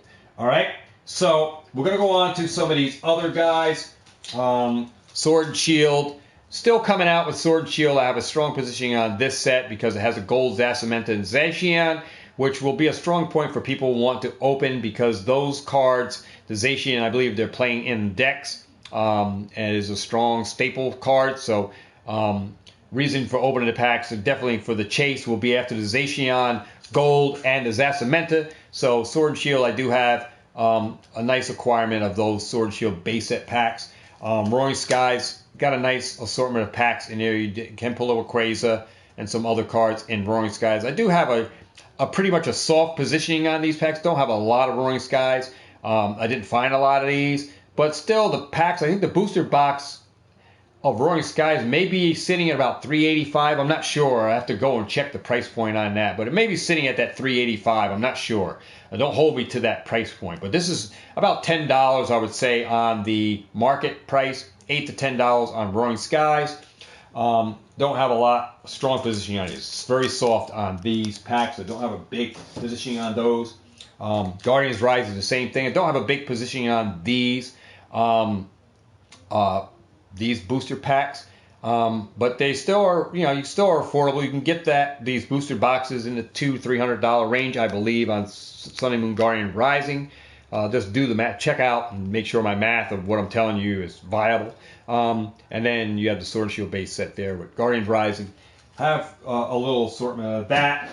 And then we go on to Vivid Voltage, which I do have a nice acquirement positioning on these. Definitely long term, you have the Amazing Rares. The first time Amazing Rares came out, reasoning for opening these packs is definitely for the chase on getting the Chunky Chew, and that is the full art hyper rare Pikachu. So definitely Vivid Voltage is going to be like a long term hold box that you want to definitely hold for the long term. It is one of those sets where Pikachu full art hyper rare, people are going to want to open those, but then again in the reverse slot you can pull those amazing rare cards, Rayquaza, Jirachi, and who doesn't want a Jirachi or a amazing rare Rayquaza full art, like hollow textured card that would remind you of the shiny cards. So Vivid Voltage is definitely on the radar for long-term profitability. I would highly recommend you guys hold on to those, or get some booster boxes for the hold for the long term. Vivid Voltage, guys. All right, so we're going to go into some other stuff that is viable for you guys to acquire and hold. And we're going to talk about some theme decks, guys. A lot of you guys seen these around.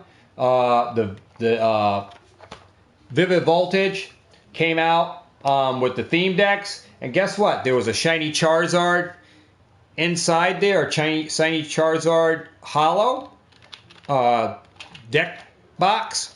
And guys, if you don't know, if you do your math on these things, go check out a Evolutions one. I believe Evolution has a Charizard in it deck box. Go take a look at what that's going for. Just give you some IQ on those. Go check out what those are going for. And we're sitting here with a Vivid Voltage Charizard deck box, which is running right now in the market, I think, between $25-$30. Long term profitability could be $100-$200 box or more, just because it has a Charizard Hollow. I'm trying to get it so the lighting is right. And just because it has that Charizard Hollow in the front, and it's a deck box, right out of the box, you're ready for playing this deck. And it's got that Charizard Hollow. And these have been known, guys, deck boxes with viable cards inside. Charizards, Mewtwo's, and viable cards that people are aware of and that are momentum. They mean something to people. They are highly collectible. These sets seem to do very well long term. Deck boxes with Charizards, Pikachus, and Mewtwo's and stuff like that. Guys, don't let this sleeper pass you by. If you see these, pick them up. I think they're $14 or $12.99 when you see these. I know people were going into the game stores like the LGSs and buying all the Charizard ones up. If you see these guys in the wild, I haven't seen these in a while, pick them up. Great investment pieces for profitability down the road. Charizard, Vivid Voltage, deck boxes, guys. Highly investable product.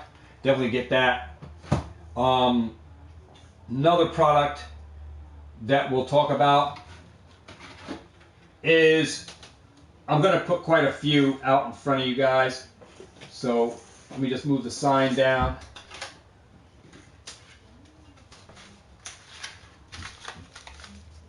Steam Siege Blister Packs. Checkout lane blister packs. Not the sleeve version, but the checkout lane Steam Siege blister packs. Guys, if you don't believe me, go check out the prices on TCG Player for Steam Siege sleeved blister packs like this. You can see what they're going for. I've been finding these in Dollar Generals and Family Dollars, guys, for the $5 price tag. And they're going for about $9 plus. So go check out TCG Player. Steam Siege checkout lane blisters. Follow suit. Grab those Evolving Skies. Checkout lane blisters, guys. And follow suit with the Vivid Voltage checkout lane blisters, guys. Highly profitable blister packs over sleeved. The ones that have the cardboard on them versus the ones with the hollow and a coin. These checkout lanes blister packs, guys, are nice, profitable material for long term, and even in short term, they're already worth more than the $4 or $5 you're buying them for in the store. Go check out TCG Player and check out what these packs are going for on TCG Player. And if you think I'm kidding, go check out what the 3-pack Evolving Skies triple lane blister, but more importantly, let me see where it is.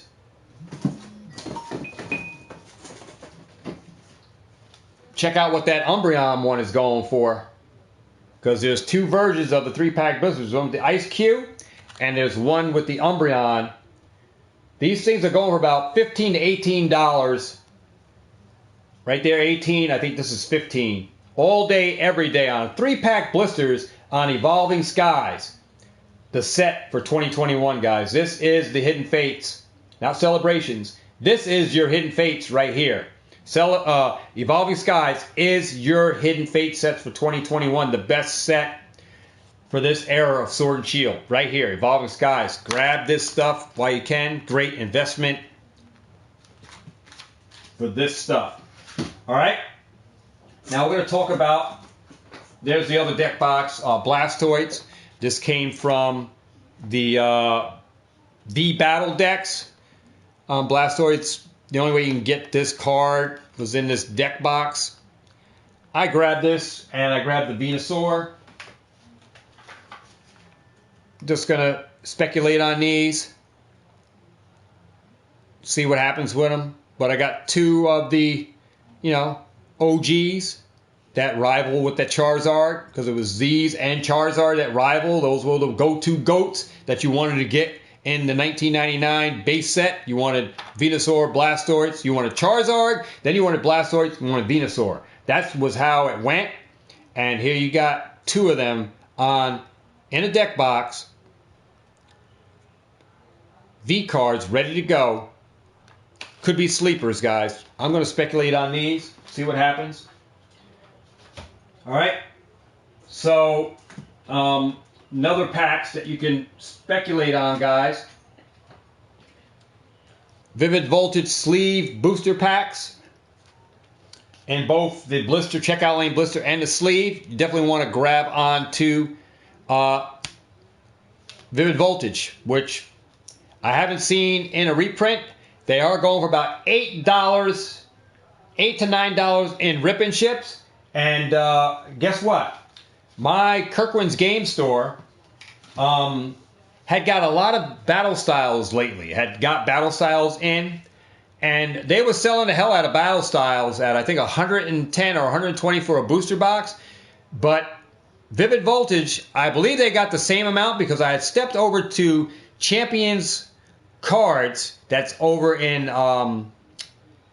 Red Oaks Mills, in my area. Red Oaks Mills was across the bridge. I have to cross the bridge to get to those areas. So Kirkland's game store did not, they had Vivid Voltage, but they weren't selling anybody. You could not buy a booster box. They would not sell you a booster box of Vivid Voltage. They would sell you 5 packs, and you're only allowed to buy 5 packs, and then you would get a sixth one free. But you could not, they would not sell you a booster box. They would only put 1 box on the shelf, but they would put a whole load of battle styles up there, and only 1 box of Vivid Voltage on the shelf. And you were only allowed to get 5 packs, and then you get your 6-pack free. And that was it. You couldn't buy any more. You have to come back the next day and buy another 5 and get the 6th one. They would not sell you a booster box, but each pack was $7.99. So right now, Kirkland's Game Store in Poughkeepsie Galleria, where I'm located, you have to buy those Vivid Voltage at $7.99 a pack, which is typically what you're going to pay on a rip and ship. So here's an LGS store that should be charging $4.19. Got a little bit of greedy hands, charging market price or over market price for, well, from what they paid, because they're getting it from a wholesale distributor, and their profits are already margined in to where they got it from. They should be charging regular MSR. But the excuses that they gave me on why they're doing it is they said demand. The demand for the product. So, who are you kidding? Who are you kidding? You're telling me the reason you raise your price is because of demand for the product. So, okay. So, typically, you could charge regular MSR, right? They could have charged MSR, but they decided, no, you know what? We got sticky fingers. We got little greedy hands. We're just going to get raving the profits. Why should everybody on Facebook Marketplace reap in the harvest when we can do the exact same thing? So we're going to mix right on in with those people that are selling those packs and boxes and rip and ships. We're going to jump right on in. So here's a typical LGS store that is just in for the profits to sell at a higher market than what they should be doing. And you guys are falling for that, buying. Like I said, they told me they were buying because of the demand. So they're in the driver's seat. LGS store in the driver's seat. You're either gonna fall for that game that they gave me and buy into that pack and buy it $7.99, or you're not gonna get it, or go somewhere else. That's typically what they're saying. You're either gonna get it or not. Buy it somewhere else, because typically we were right at what they're costing you on rip and ships and what eBay is charging you. So go there and buy. So typically that's where they were at. So, your typical LGS stores overcharging on the product. and they should be charging MSR. But that's the way it is. That's the game. And you get a different story from a different LGS. They'll tell you that they had to buy XY product in order to get this product, which may be some proof, some truth to that. But most likely it's just a game just to get more profits out of you, the consumer. And if you're willing to overpay, then go overpay.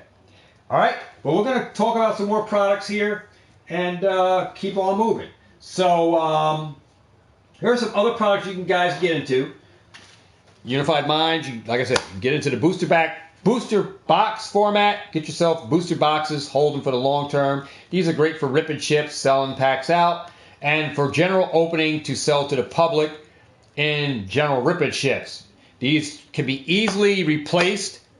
First, trying to find some of these other products that you can also find in box sets, but typically this is where you want to go for the ripping chips. You want to go to booster boxes, and I'm going to tell you why in just a little bit as soon as we go over some other booster boxes. So Unified Minds booster boxes. Another way you can generate income is selling rip and ship packs for a premium in rip and ships. And you can do it with, like I said, Evolving Skies. You can start selling those, rip and ships. You can do it with Vivid Voltage. You can start doing the rip and ships with those and buy them again and rip and ship again. And you can get in with Darkness Ablaze. These are just some samples that I got up here for you guys because I have been acquiring product off channel, under the radar, guys. I'm out doing my homework, getting product for the channel because I'm going to be doing rip and ships. All right, and then you want to get involved with that. Well, stay tuned to the channel because it's coming.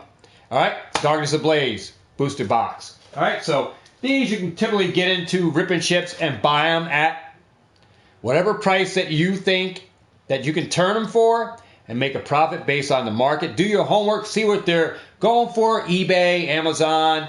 Research is key to being successful in this game, guys. If you can get these boxes cheaper than buying on eBay, then get them there.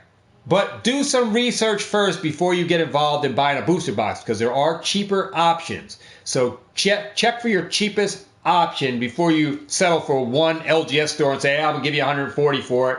And you could have got 3 and you only would have paid $130 if you just would have watched the market and checked Facebook Marketplace and checked different areas, Macari, Craigslist, use some other areas instead of just one place just to buy. Check other places rather than just eBay. Because there are some people just sitting in your back door on a Facebook Marketplace that's right down the road from you. You can just go meet and pick up some extra boxes. And they may be more susceptible to reducing their price on what they're asking for it. So I was able to acquire off camera, because I did do a live video, I was able to acquire 3 additional Vivid Voltage booster boxes for $100. I think it was $110, or I think it was $110. $110. I think it was $110 or $120 something. I think it was $110, $120. Just keep it at that in that margin. I forgot what it was, but I was able to get 3. I think it was $110. 3 Vivid Voltage booster boxes, guys. I think it was $110. $110 each, which now they're going for about $150, $165. So sitting in a really good position with those 3 and the others that I have. So if you can get your booster boxes, look elsewhere other than just eBay for a booster. Look for the right price. Chase after the right price when you search for Pokemon product, guys. Look for the best deal that you could possibly put your money into. All right? So let's talk about some other products. We got this nice tin here, guys. This nice tin that's been popping up in local Walmarts. And this is the Sobble, Score Bunny, and Groki tin, treasure chest, whatever you want to call it, lunchbox. People got different terminologies for it. These were known to have Sword and Shield, Cosmic Eclipse, Burning Shadows, and Evolutions in this tin. Okay? For the price of $24.95, guys. So, take a guess. Is there Evolutions in there? I wouldn't have bought them if there was no Evolutions. So, I've been doing my homework. I've been researching out on YouTube in November and even in October,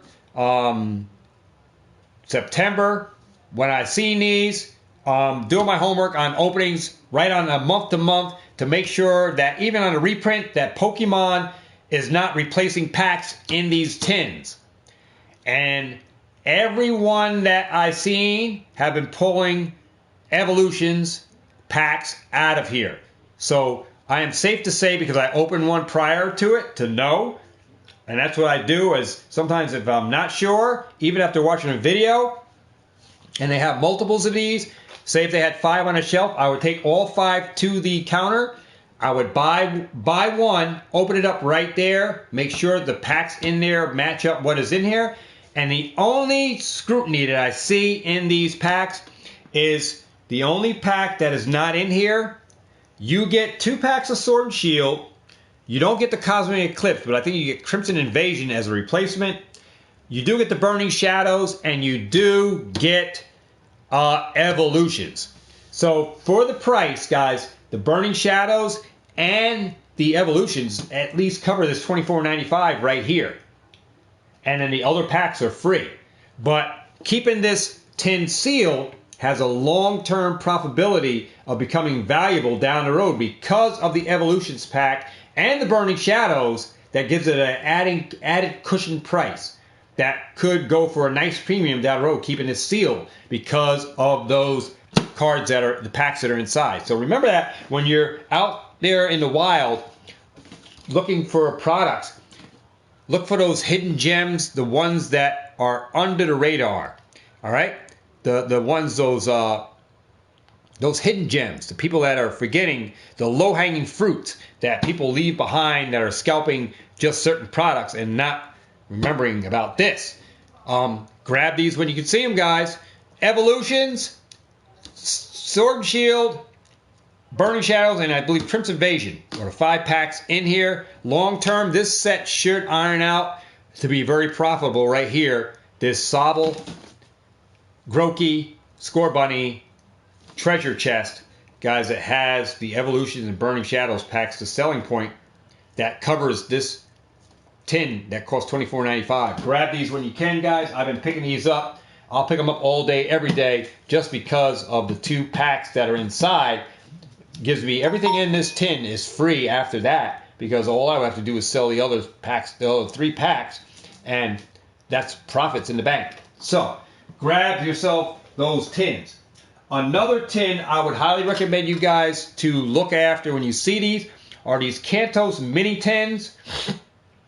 These also have a Sword and Shield pack and an Evolutions, and you're paying $8.92. I managed to pick 30 of these up at a Walmart, and I wasn't sure, so I opened up. I bought all 4 artworks, opened them up after I paid for them, and immediately went back and got the other tins. And after I had known that I see that they had Evolutions in them. So grab these little Kantos mini tins. There are 4 artworks. I'm only showing you one.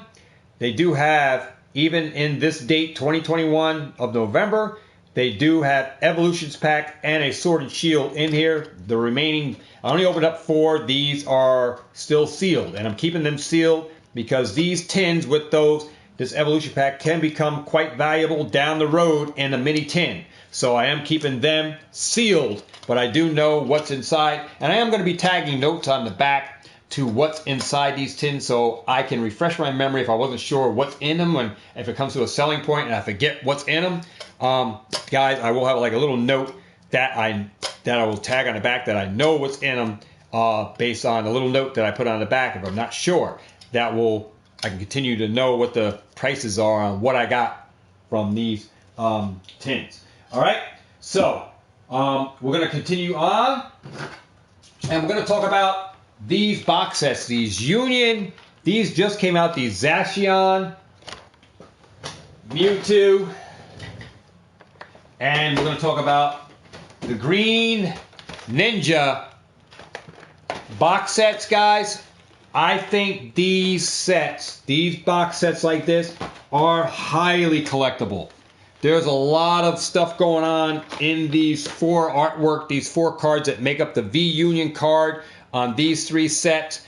I highly recommend you guys keep these sealed. This is definitely a long-term profitability that you're on holding these, but Mew is probably the Mewtwo one is gonna lead the path to destruction, where these are just gonna be really, I think, really valuable. The most valuable out of the three is gonna be this Mewtwo. If you see these guys, I would recommend you keep them sealed. Have a nice pack selection. There's a Evolving Skies pack, Chilling Reign, Vivid Voltage, and a Sword and Shield base set. Two really good sets now, Evolving Skies and Vivid Voltage, and then two Chilling Reign and Sword and Shield. Awesome packs in here. Long term, I think these are going to iron out very well just because they have those two nice pack selections in there. You have that nice full 4 V-Union cards that make up the giant Mew card. Zacian, another one. Big playable card they're doing. And then you have the Green Ninja.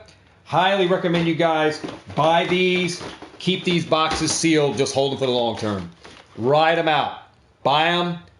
You can sell these later on down the road in lots of 3. So everybody gets all 3 boxes for a premium that's going to have on each one of these boxes. Highly recommend you guys grab these when you can see them. They're already, I think, $29.99, but I think they have great potential for profitability. So hold on to those.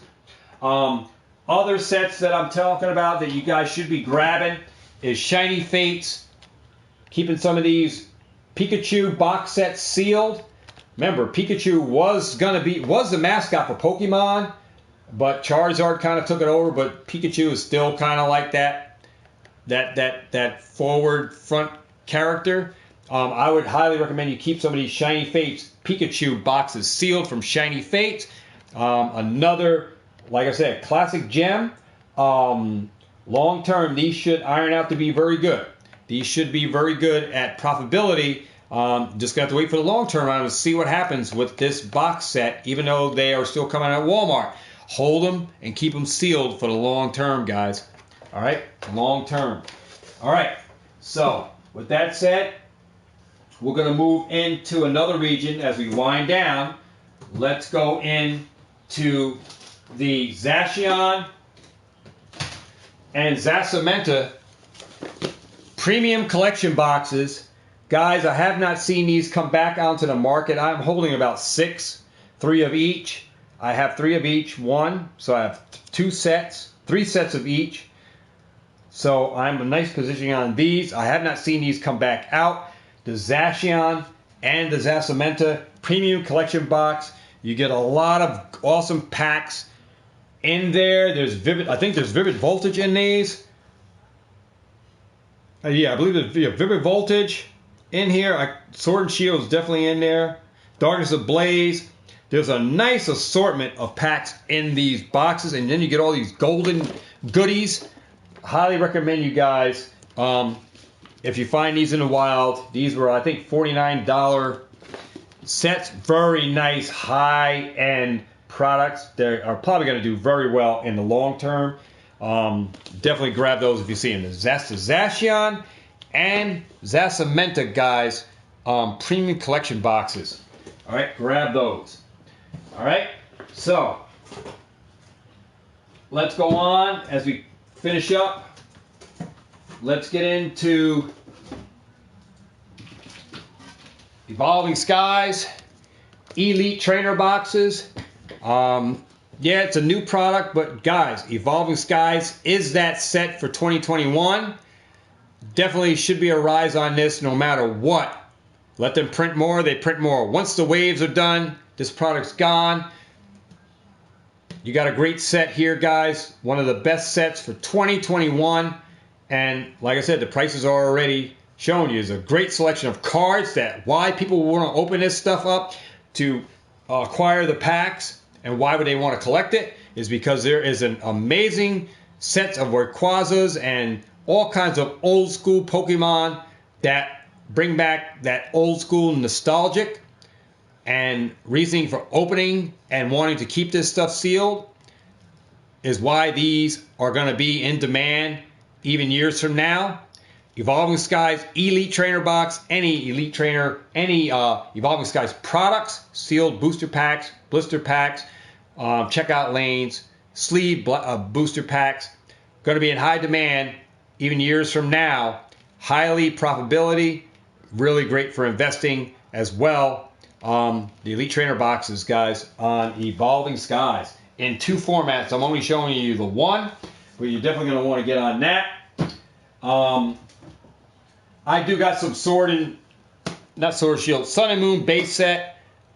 These did come back out. They're not a reprint. They're just a rebox. They had loose packs. They just made up these boxes, and these quickly went. And I'm just getting in on a small acquisition of these. I did get some Chillin' Rain Shiny Fates Elite Trainer boxes. I am jumping on these, buying these right around the 50 to 55, 60ish range. Don't mind that price. It's pretty good for what it is. I think long term these are going to do pretty good. You get the full art EV promo, and Shiny Fates is what it is. You get to pull the Charizard out of here. So a great opportunity for people who want to chase after that nostalgic. I think these Elite Trainer boxes are going to do really good down the road. So I would grab these guys while you can.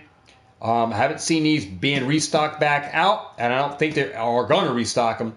So grab these while you can, guys, at $50, $55, $60. Not really bad on Facebook Marketplace. Grab these while you can, guys. Hold on to them for the long term. Think these can greatly appreciate in value. So definitely some Shiny Fates ETBs. And I'm going to say the same thing, guys, for the Champion's Path Elite Trainer Box. No questions asked, guys. Definitely pick these up if you can get them cheap. Grab these. You have the Charizard promo full art, and then you can pull out the 2 different Charizards in this set. This is an amazing high-end product. It's almost close to the Zasamentia Premium Collection box with the detail on this, and the Elite Trainer box. Highly detailed, it's high-end. Put a lot of work into this. This has, I think, a lot of potential down the road for hitting that $100, $150, $200 range. And it could do it in the 1 to 5 year span, because I have not seen Champion's Path products back on the market in a long time, in months. And this product, I think, is one of those that should be chasing after and acquiring your position now before they do escalate. I've seen these on Facebook Marketplace in the 75 to 80, 85 range. I would try to acquire some and negotiate a price, especially if somebody has a large acquisition of these. I would highly recommend you guys try to negotiate a price lower than that, especially if you're going to buy a bunch from them or if you're going to buy all of them. Try to get that price lower. It's always good to try to negotiate a lower price than someone's asking price, especially if you're buying a bulk load of them. So definitely use that to your advantage, guys, when you're out there searching for product. Try to acquire at a lower price than the asking price. Always be willing to try to negotiate for a lower price, since you're going to go travel, or you maybe going to go meet him at the house, or especially if you're going to go right to his house to meet. Definitely try to get that lower price point for acquiring everything or all of them, or a bulk of them. All right, so remember to use that before just settling on the asking price that the person has. Remember, you are in the driver's seat. You have that money, and you're looking to buy, and if they want to sell, they may be willing to discount it for a cheaper price just so they can get rid of it, because they want to sell it. That's why they put it up there. They want to recoup money back. Maybe they're in fear that they're going to miss out on, they're not going to be able to sell it later or whatever. So people have many different excuses they use for selling. Use it to your advantage to negotiate a better price point than what they are, and use it to your advantage to buy that product. So Facebook Marketplace, Macari, always try to negotiate a lower price than the asking. Highly investable Champion's Path, guys. Elite Trainer Box. Get on that. If you can find them cheap, pick them up. Long term, I think they're going to do very, very well. Now, here's without saying what is coming up next. And that is going to be the Hidden Fates Elite Trainer Boxes, guys. Guys, there shouldn't be any questions asked on this. This is a no-brainer for all you guys. I already know where Hidden Fates is now, sitting on about $18, $19 a booster pack. Guys, you get 10 of those in this box, so you just do the math. Adding $18 times 10, you can already say what that box should be going for. If you guys can find these for $120 to $140, always try to negotiate a price. If you're at $140, try to get them lower than that. But even if you got to pay the $140, guys, this is a no-brainer. Long term, this box is going to do very, very well. And you'll just have to sit on it and wait to get a little profit out of it. But long term, guys, where is this going to be in 5? Where is it going to be at 10? Where is it going to be at 15 years from now? Where is this set going to be, this box? Where's it going to be? When you can't acquire it anymore because everybody already sold off on Facebook Marketplace and got out, and now you're sitting on a whole case of them, or 2 cases, 3 cases, whatever it is. You don't have to tell anybody how many you bought, but you're doing this on the side. You're buying them up at a low cost or a negotiable price, and you're acquiring them for the long-term hold. You're going to be in the driver's seat when it comes to selling these. You're going to be sitting pretty on a nice profit with Hidden Fates Elite Trainer Boxes, guys. Grab these while you can, even if you're paying $140, guys. No-brainer right here. Grab them while you can, because these are not going to remain at $120 forever. So these are products that I'm investing in Pokemon, that I am acquiring positions in and going to be making profits on, whether it's 1 year, 2 years, 3 years, 5 years, 10 years. I'm in for the long term, and those are just profit margins from where you can go with. And there are some other products here real quickly. Any of you guys doing celebrations, just want to quickly run over that real quick before we close out the video. And just before we close out the video, let me make sure I got everything set up. Okay, that's there. All right, just want to make sure that it is.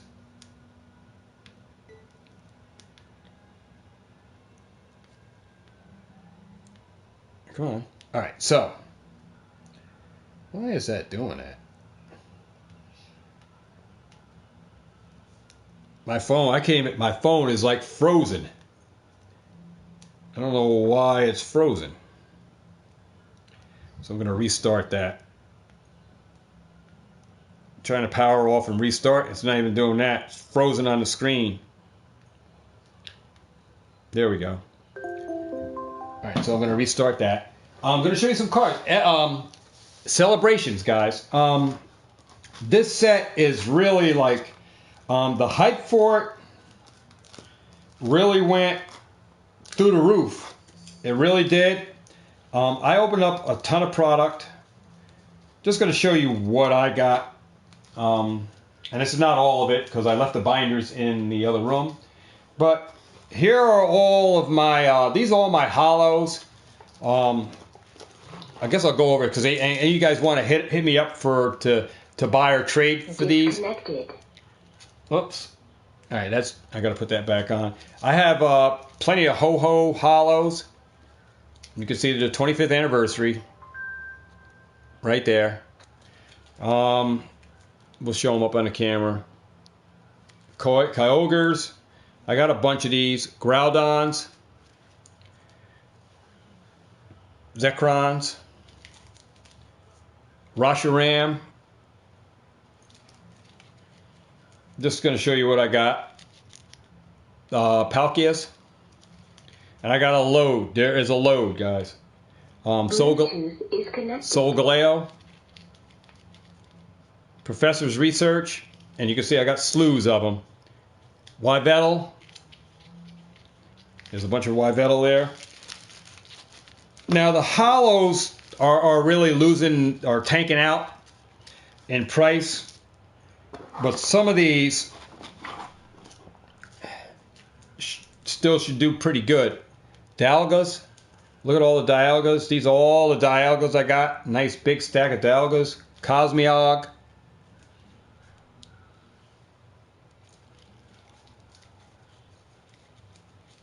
Now this is what I'm doing. I just want to share what I'm doing on this so you guys can see. Xerneas.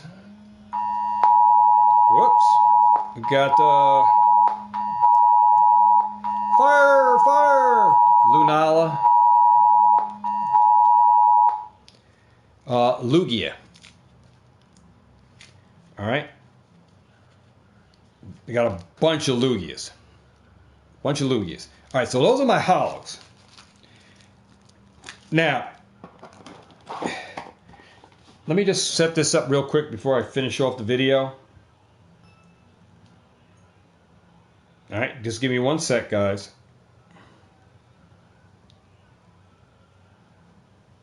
And then we'll get right back on to where I'm going.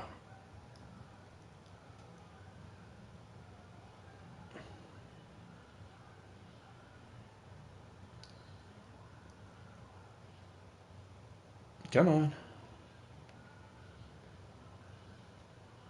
Just want to make sure I'm going back to where I was at because I had to reset my phone.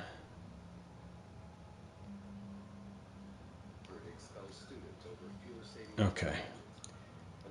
Why is that coming up?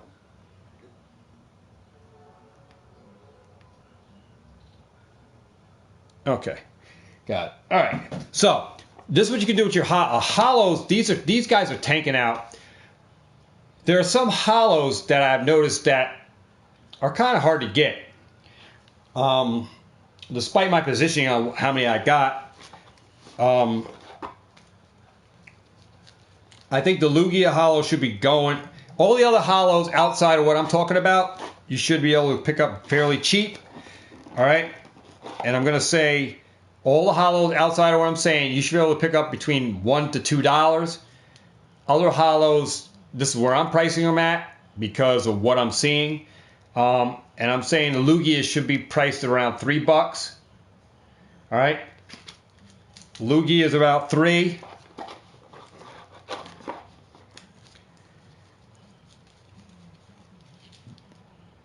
Just want to make sure I got all of these cards out because I want to do them as in lineup as I got them. Cosmog and Cosmeon should be about $1 to $2. All right. Cosmeog and Cosmog. Those two should be about $1. So there's the Cosmeon, about $1 to $2. All right. This is how I'm pricing them. Versus whatever TCG player is saying, I'm going beyond that because they don't know what I know. Same thing with Xerneas, is about $1 to $2 on the Xerneas hollows, and I got a slew of them. Look how many Xerneases I got. Whoops. There's a slew of Xerneases, a whole slew. There must be about 30 of them. All right. Lunala, I'm pricing that at $3. It's another card that I didn't pull as many. So you have Lugia at $3 and you have Lunala at $3, and it's because I didn't pull as many. So there's definitely got to be some of these that are short printed than others. Solgaleo is about the $1 to $2 range. So there's Solgaleo. $1 to $2 on that. Professor's Research, I'm going to put at $3 because look how many I pulled. There's not a bunch of those that I pulled out of over 30 tins. Didn't pull them. Yveltal is going to be another one that I'm putting in a $3 range. Yveltal, hollow. Dialga's at $1 to $2. All right, there's got to be some different price points on these. Ho-Ho, I'm putting at $1 to $2. Pretty much common. Kyogre, guys, is another one that I'm putting at the $1 to $3 range. $2 to $3 range. Kyogre. All right, in the $2 to $3 range. And same thing with the Groudon in the $2 to $3 range on Groudon. The Zekrom in the same range of a $2 to $3 on Zekrom Hollow. And then on Reshiram, I'm going $1 to $2 on that. And the Palkia, I am going at a $2 to $3. So that's where I'm at on the points for the hollows. So you're in a range of $3 maximum on hollows and a $1 to $2 price point for some of the other hollows based on the short prints, because some of these are short printed than others, and I believe Pokemon short printed. Now, I'm going to tell you what I'm going on these. On the Mew hollows, you can see the Mew hollow right there, $3. That's an all day, every day $3. I seen them at the toy show this weekend. The guys were just selling them like crazy. $3 for the Mew hollow. So I'm getting $3 for that. I have the Groudon, whatever you call that card, the Level X or whatever.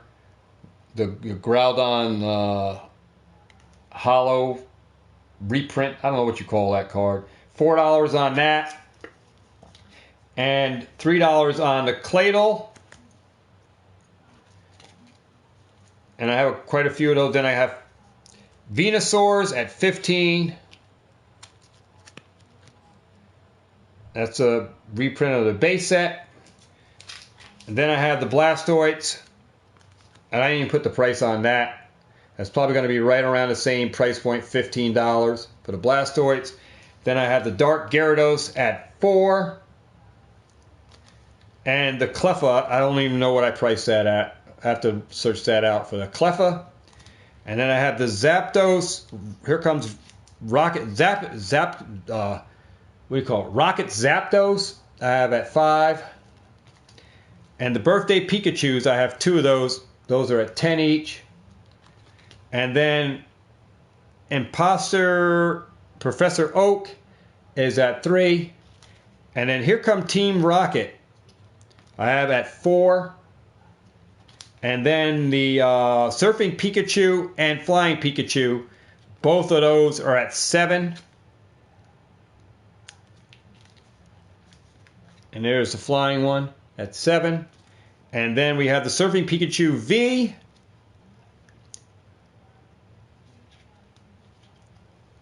And I have those at $2. And there's a flying Pikachu, I think, but I don't know if I have that. I don't have the flying. And then I have the Zacian promo at $5. The Dragapult promo at $5. And I have the Dark Sylveons at $5. All right.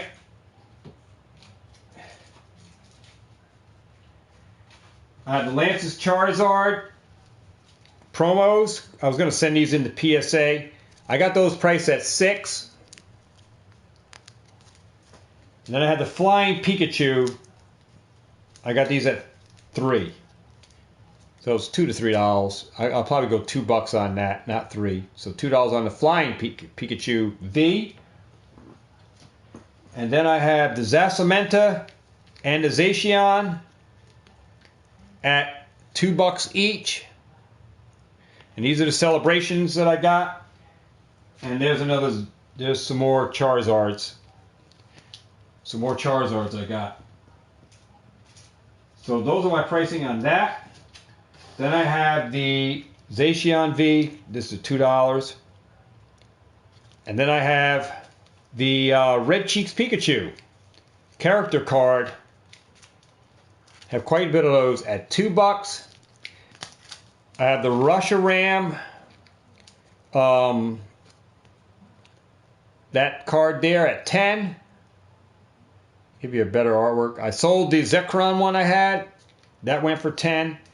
And then we have these Professor Research Lab or something. Professor, what is this thing called? Professor's Research.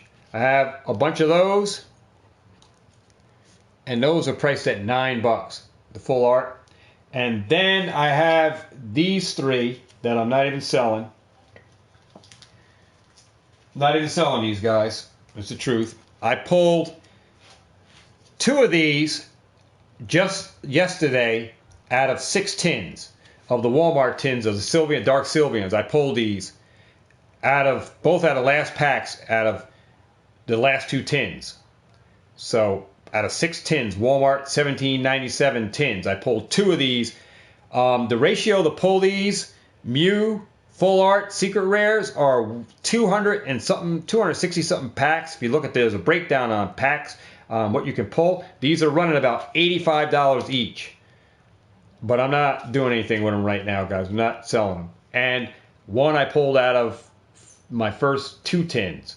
So I managed to pull 3 Mew Full Art Secret Rares, guys, out of just 8 tins. 8 tins. And I managed to open 30 altogether. That's what I opened altogether, 30. But out of my first 6, and then out of my first 2, I pulled 1. And out of my next 6, I pulled 2 of these. And those are the biggest big hitters that I pulled so far, these 3 Mews. So these are what I'm investing in. On the celebration, guys, I am only, this is what I'm doing. I'm holding on to like the big chase cards. I'm like moving some of these cards, but moving more of the hollows than anything, and holding the big hit cards on this. But actually, what I'm doing is in the box sets, whether it's a Dragapult, Dark Sylveon, Lance's Charizard, whatever it is, this is how I'm breaking it down. Is I'm opening up all the celebration packs that I get. So there's none for rip and ships at this time. I'm opening all of those packs, okay? I'm opening all the celebrations that I get in the tins or pin box sets or Elite Trainer boxes when I get a chance to find some of those. I'm opening all the celebrations, and I'm making little sets up. I have binders, 3 Dragapult binders with just the hollows. And I'm selling the binders for, I think, $25 with those cards in them. Just the base set hollows that don't include the Charizard, Blasters, or Venusaur, or those Here Come Team Rocket, or any of those higher price hollows. You just get the basic hollows like these things. The Kyogre, every card that I showed you in here is in one of those binders. And that's like $25 for that binder and those cards. All right, so I'm selling the celebration, making sets of the regular hollows and moving those. But I'm opening all the celebrations packs that I get, but I'm keeping all the 10 card booster packs that come inside the packs. I'm keeping those for rip and ships. I'm saving those. I'm just throwing those into the rip and ships to sell on rip and ships. But opening all the celebrations. That's how I'm doing it. Other people are just opening everything, but I'm doing it as a business end of it. I'm opening all the celebrations because I have something I want to do with the celebrations, possibly for you guys, in my custom repacks, booster packs. So I'm holding my celebration stuff and selling in the manner that I'm doing now by opening all my celebrations that I get, because I have an idea of what I want to do with them. All right?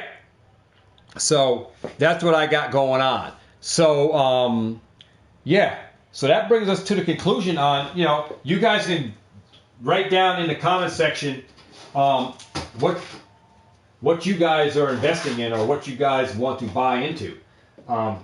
There's definitely different things you guys can be buying into and investing in. Let me know what you want to invest in. If you think I'm full of it and any of this stuff is going to be worthless, then let me know in the comment section. But I'm deviating from what I used to do, is just opening packs and stuff like that and having singles, as I know that that's not a win situation for me. That I'm moving into a sealed collector aspect of what I do for long term. And yeah, I will be doing some openings and stuff on the channel for sure. I'm not going to stop opening packs totally, but I'm moving into the end of rip and ships. Is where I'm going for the momentum of the videos that I do are going to be for you guys to buy product if you want to buy into the product. There's going to be ways that I'm doing it, and you'll have to see how I'm going about all of that when I bring you the video out coming soon. All right? But I just figured I'd give this video to you guys. I wanted to put this video in your hands because it's vital for you guys that I see out there just buying. I see a lot of hustlers. And it reminds me of me when I was out hustling doing my thing. And I want to make sure that you guys are doing it the right way. And if any of you guys are out there trying to build a collection, sealed collection, I wanted to help you guys build it in the right way to maximize to lower your risk, maximize your profitability.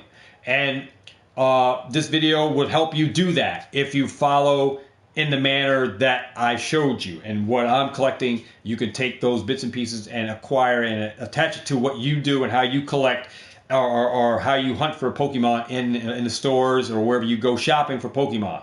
All right? Now, that's outside of BJ's. You can go into BJ's and buy the Lugia and the Ho-Ho box sets. Surely you can break the Lugia V collection box out of there. And surely you can break the Ho-Ho box out and sell those for $30, $35. Then you're left with the rest of the Lugia box set with the packs and sell that as a separate. Sure, you can do that. There's ways you can do all kinds of sorts of things with those box sets. I didn't even show you those. I have those box sets. I have the Lugia, but not the Ho-Hos. Sure, you can do business like that. But I just brought to you stuff that you can actually, know about. You actually physically see in stores. I think that would be just a simpler way of bringing this video to you, showing you that end of the aspect on collecting product for long-term sealed product that has the chance of being higher profit margin of going up in value over a long term. And like I said, you have to look at the long term between the years of anywhere from 3 to 5, 10 years, 15 years, and beyond. This is the long term. If you're willing to put the product into that safety vault or wherever you want to put your Pokemon cards for the long term, whether it's in your basement, you got a closet like Rudy had, you threw it all in there and you forgot about it, great. And you just keep doing it like that, set it and forget it, then see what happens in the long term and see where you're at financially. If you were to sell it, where would you be at versus what you paid for it? Keep a dialogue on how much you paid for stuff so you can actually keep an idea, because if you buy stuff later on, like I buy Hidden Fates, like if I'm buying, I got Hidden Fates on the low end. So if I was to buy and acquire Elite Trainer boxes now, and I'm paying, say I paid $140 on those Elite Trainer boxes, I have to add that value of what I paid into my initial value on what I have already invested in this. So if I had $1,000 invested in sealed already on Hidden Fates, and I paid $4.18 a pack at market price, and now I'm buying on a secondary market, I'm paying $140 for an Elite Trainer box. You got to divide those packs that you get in there by the $140 to see if what it gives you on that breakdown. Then add that price of the price of $140 anyway into the price of your initial investment. Then divide your packs by total number of packs that you got. That'll give you how much packs. So this will go, if I bought 10 Elite Trainer boxes, my initial investment will only go up probably like 25 cents. Because of the amount of packs that I already bought at a lower price, the higher price, buying at a higher price, is not really going to affect it as yet, because I have so many at a lower price point. See what I'm talking about? So the more you buy at a higher price, it increases your bottom line on what you paid on initially. So it'll raise it by a couple of pennies, or a dime or a nickel. And the more you buy on a higher price, it's just going to raise it. So as long as I'm under the value on what I initially paid and I'm under the market value, it's safe for me to buy secondary market product, because I still didn't touch what the actual product is selling for. And once you get close to that selling point, then you have to sit back another 5 years and wait for this to reach another milestone of going up in price, another $10, whatever, in order to acquire more product at a higher price on the secondary market. And then you rinse and return the same thing, and you buy at a higher level until you reach close to what it's going for at that current level. See what I mean on that? That's how you go and you research and you add price to what your existing paid, what you initially paid, and get a average price, a cost average price of what you paid for per pack, adding in new price, new material at a higher price to get your bottom line. All right, and that's how you successfully manage your price points on what you're buying product at. What your initial price point is now, not at $418, but is now at $425 because you bought some higher product at a higher end, and you're acquiring more product on the higher end, so you're paying more than a retail or MSR. And as long as you are below the market value, you're safe. You're safe. But the more you buy on the higher, you higher your price point on what you initially bought at. All right? And as long as you keep it under that, and you'll be safe. But remember that the closer you get to that mark, then you're going to have to hold that product X amount of years longer for it to go up more before you start acquiring any more product. Or if you want to acquire more product, knowing that it's going to hit that it's going to hit a higher price point than what you're buying it at, then buy it anyway and hold it for the long term. And then, your profits will be less than what you initially started because you're buying more at a higher. So just remember that too. All right. So without further ado, I hope this video was very informative. Did you guys gain a wealth of knowledge from this video, or you just took bits and pieces and added it into how you collect Pokemon for long-term investment, short-term investing, or flipping, whatever you're doing with it? Hopefully you learned something from this video, and I taught you a whole lot in this long, drawn-out video, because this is how we do on the video. Is I've tried to be upfront with you guys and transparent, so you guys know on both sides of the fence about LGSs, how I feel on LGS stores, what they're doing, what I see in my area, what you guys may be seeing in your area, and how to play ball, even buying stuff on Facebook Marketplace, Mercari, and how you should be managing your business. And it's a business once you start trying to acquire sealed product that you're looking to maybe sell later on. It's a business, and you have to operate as a business, and doing so, you need to know how to increase your profits without being overwhelmed with a lot of product that you're buying at a higher price where you have to wait a longer term to make those profits. And the thing is to buy low and you can sell high. And that's to buy as close to MSR as you can to maximize your profits. And then if you do buy on the secondary market, always have that open door to negotiate or try to negotiate a lower price so you continue to increase your profits, but buying at a lower scale than anybody else buying. All right. And you can increase your positioning in how you collect Pokemon and what you're collecting on certain products. Not every Pokemon product is going to be as profitable as the next. You really got to watch YouTube, see how people are absorbing product, see how channels are really feeding the frenzy. Because it's YouTube influencers that pump you guys up and say, oh, yeah, I got to get Celebration. Celebration is going to be an awesome set, blah, blah, blah. And then you get it, and it's like, blah. And it actually Evolving Skies is that set you should be really chasing. So while everybody is the secret to full-blown success in Pokemon is you have to be able to spot profit. All right? Spot profit. And ultimately, the key to your success is this. Did you hear what I said? Never lose focus on your dreams. Guys, it's a dream that I'm dreaming that's become reality for me. And truly, you are the dream maker and the dream breaker of your own desires, your own passions. So it is you that will kill your own dreams. If you don't see them and don't believe in yourself, then you won't acquire those dreams. Keep dreaming, aim for the skies, and have fun in this Pokemon adventure. My name is Mike Dabbs. I am your host of Thegamesmen, and I hope this video was very informative to you. Please consider subscribing to the channel. Check out the links in the description down below to my Instagram. If you have any questions, definitely drop them in the comments. I do look at my comments to see what it is, and I don't get very many comments from people that are asking questions concerning like business or anything. So if you got any questions, definitely hit me up. I'm more open on Facebook and on Instagram, so definitely check those out. Links in the description for the Facebook, which will definitely link you guys up to the Instagram. Follow me out, And that's what I got for you guys. Hopefully you guys can take whatever parts of this video and add it to your adventure, into your success, into your dream, and building your success. And I hope you guys enjoyed this video.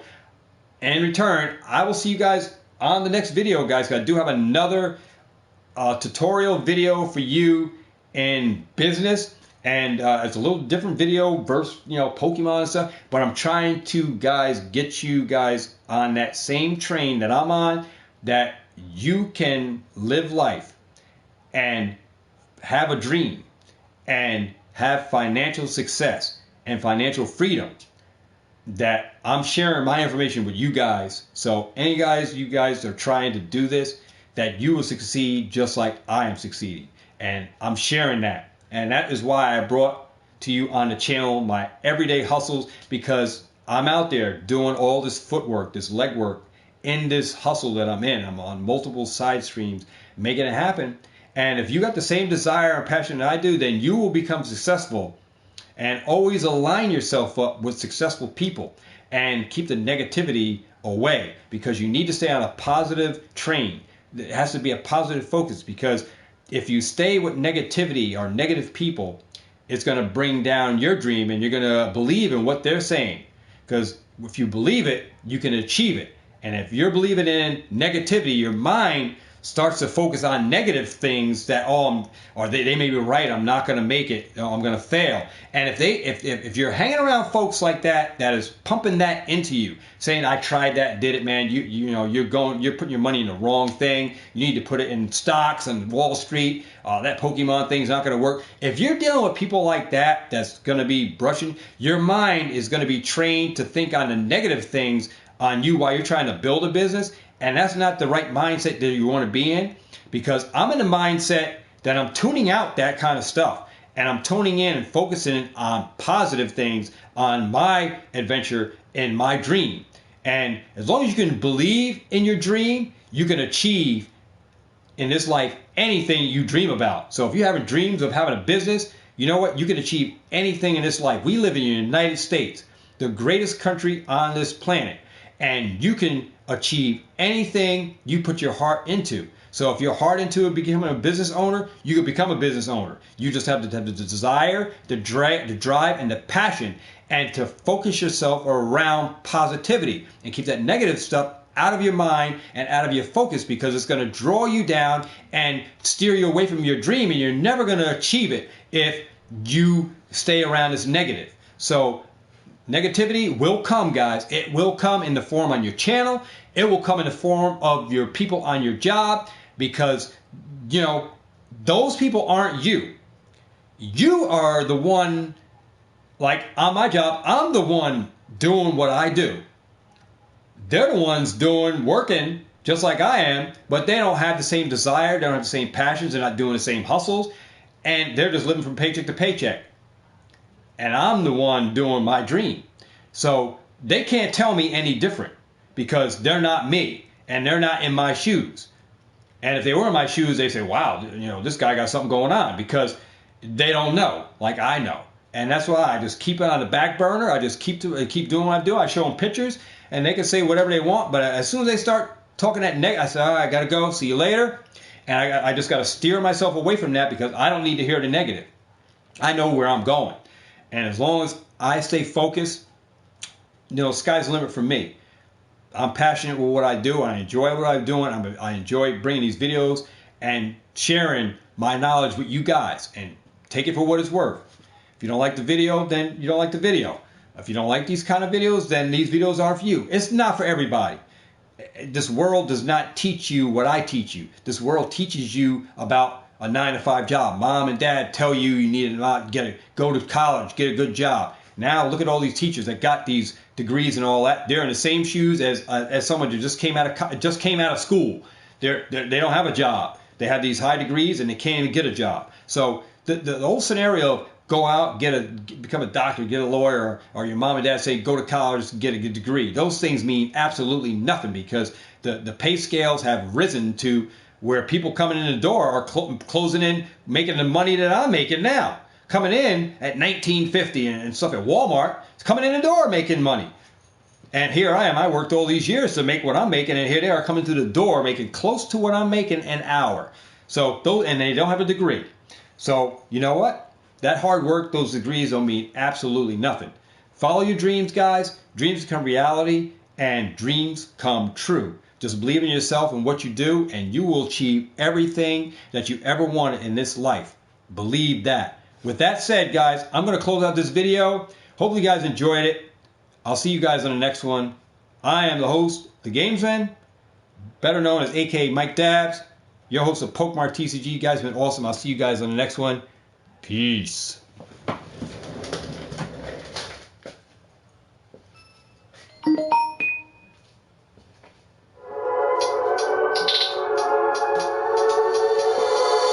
The segment is right.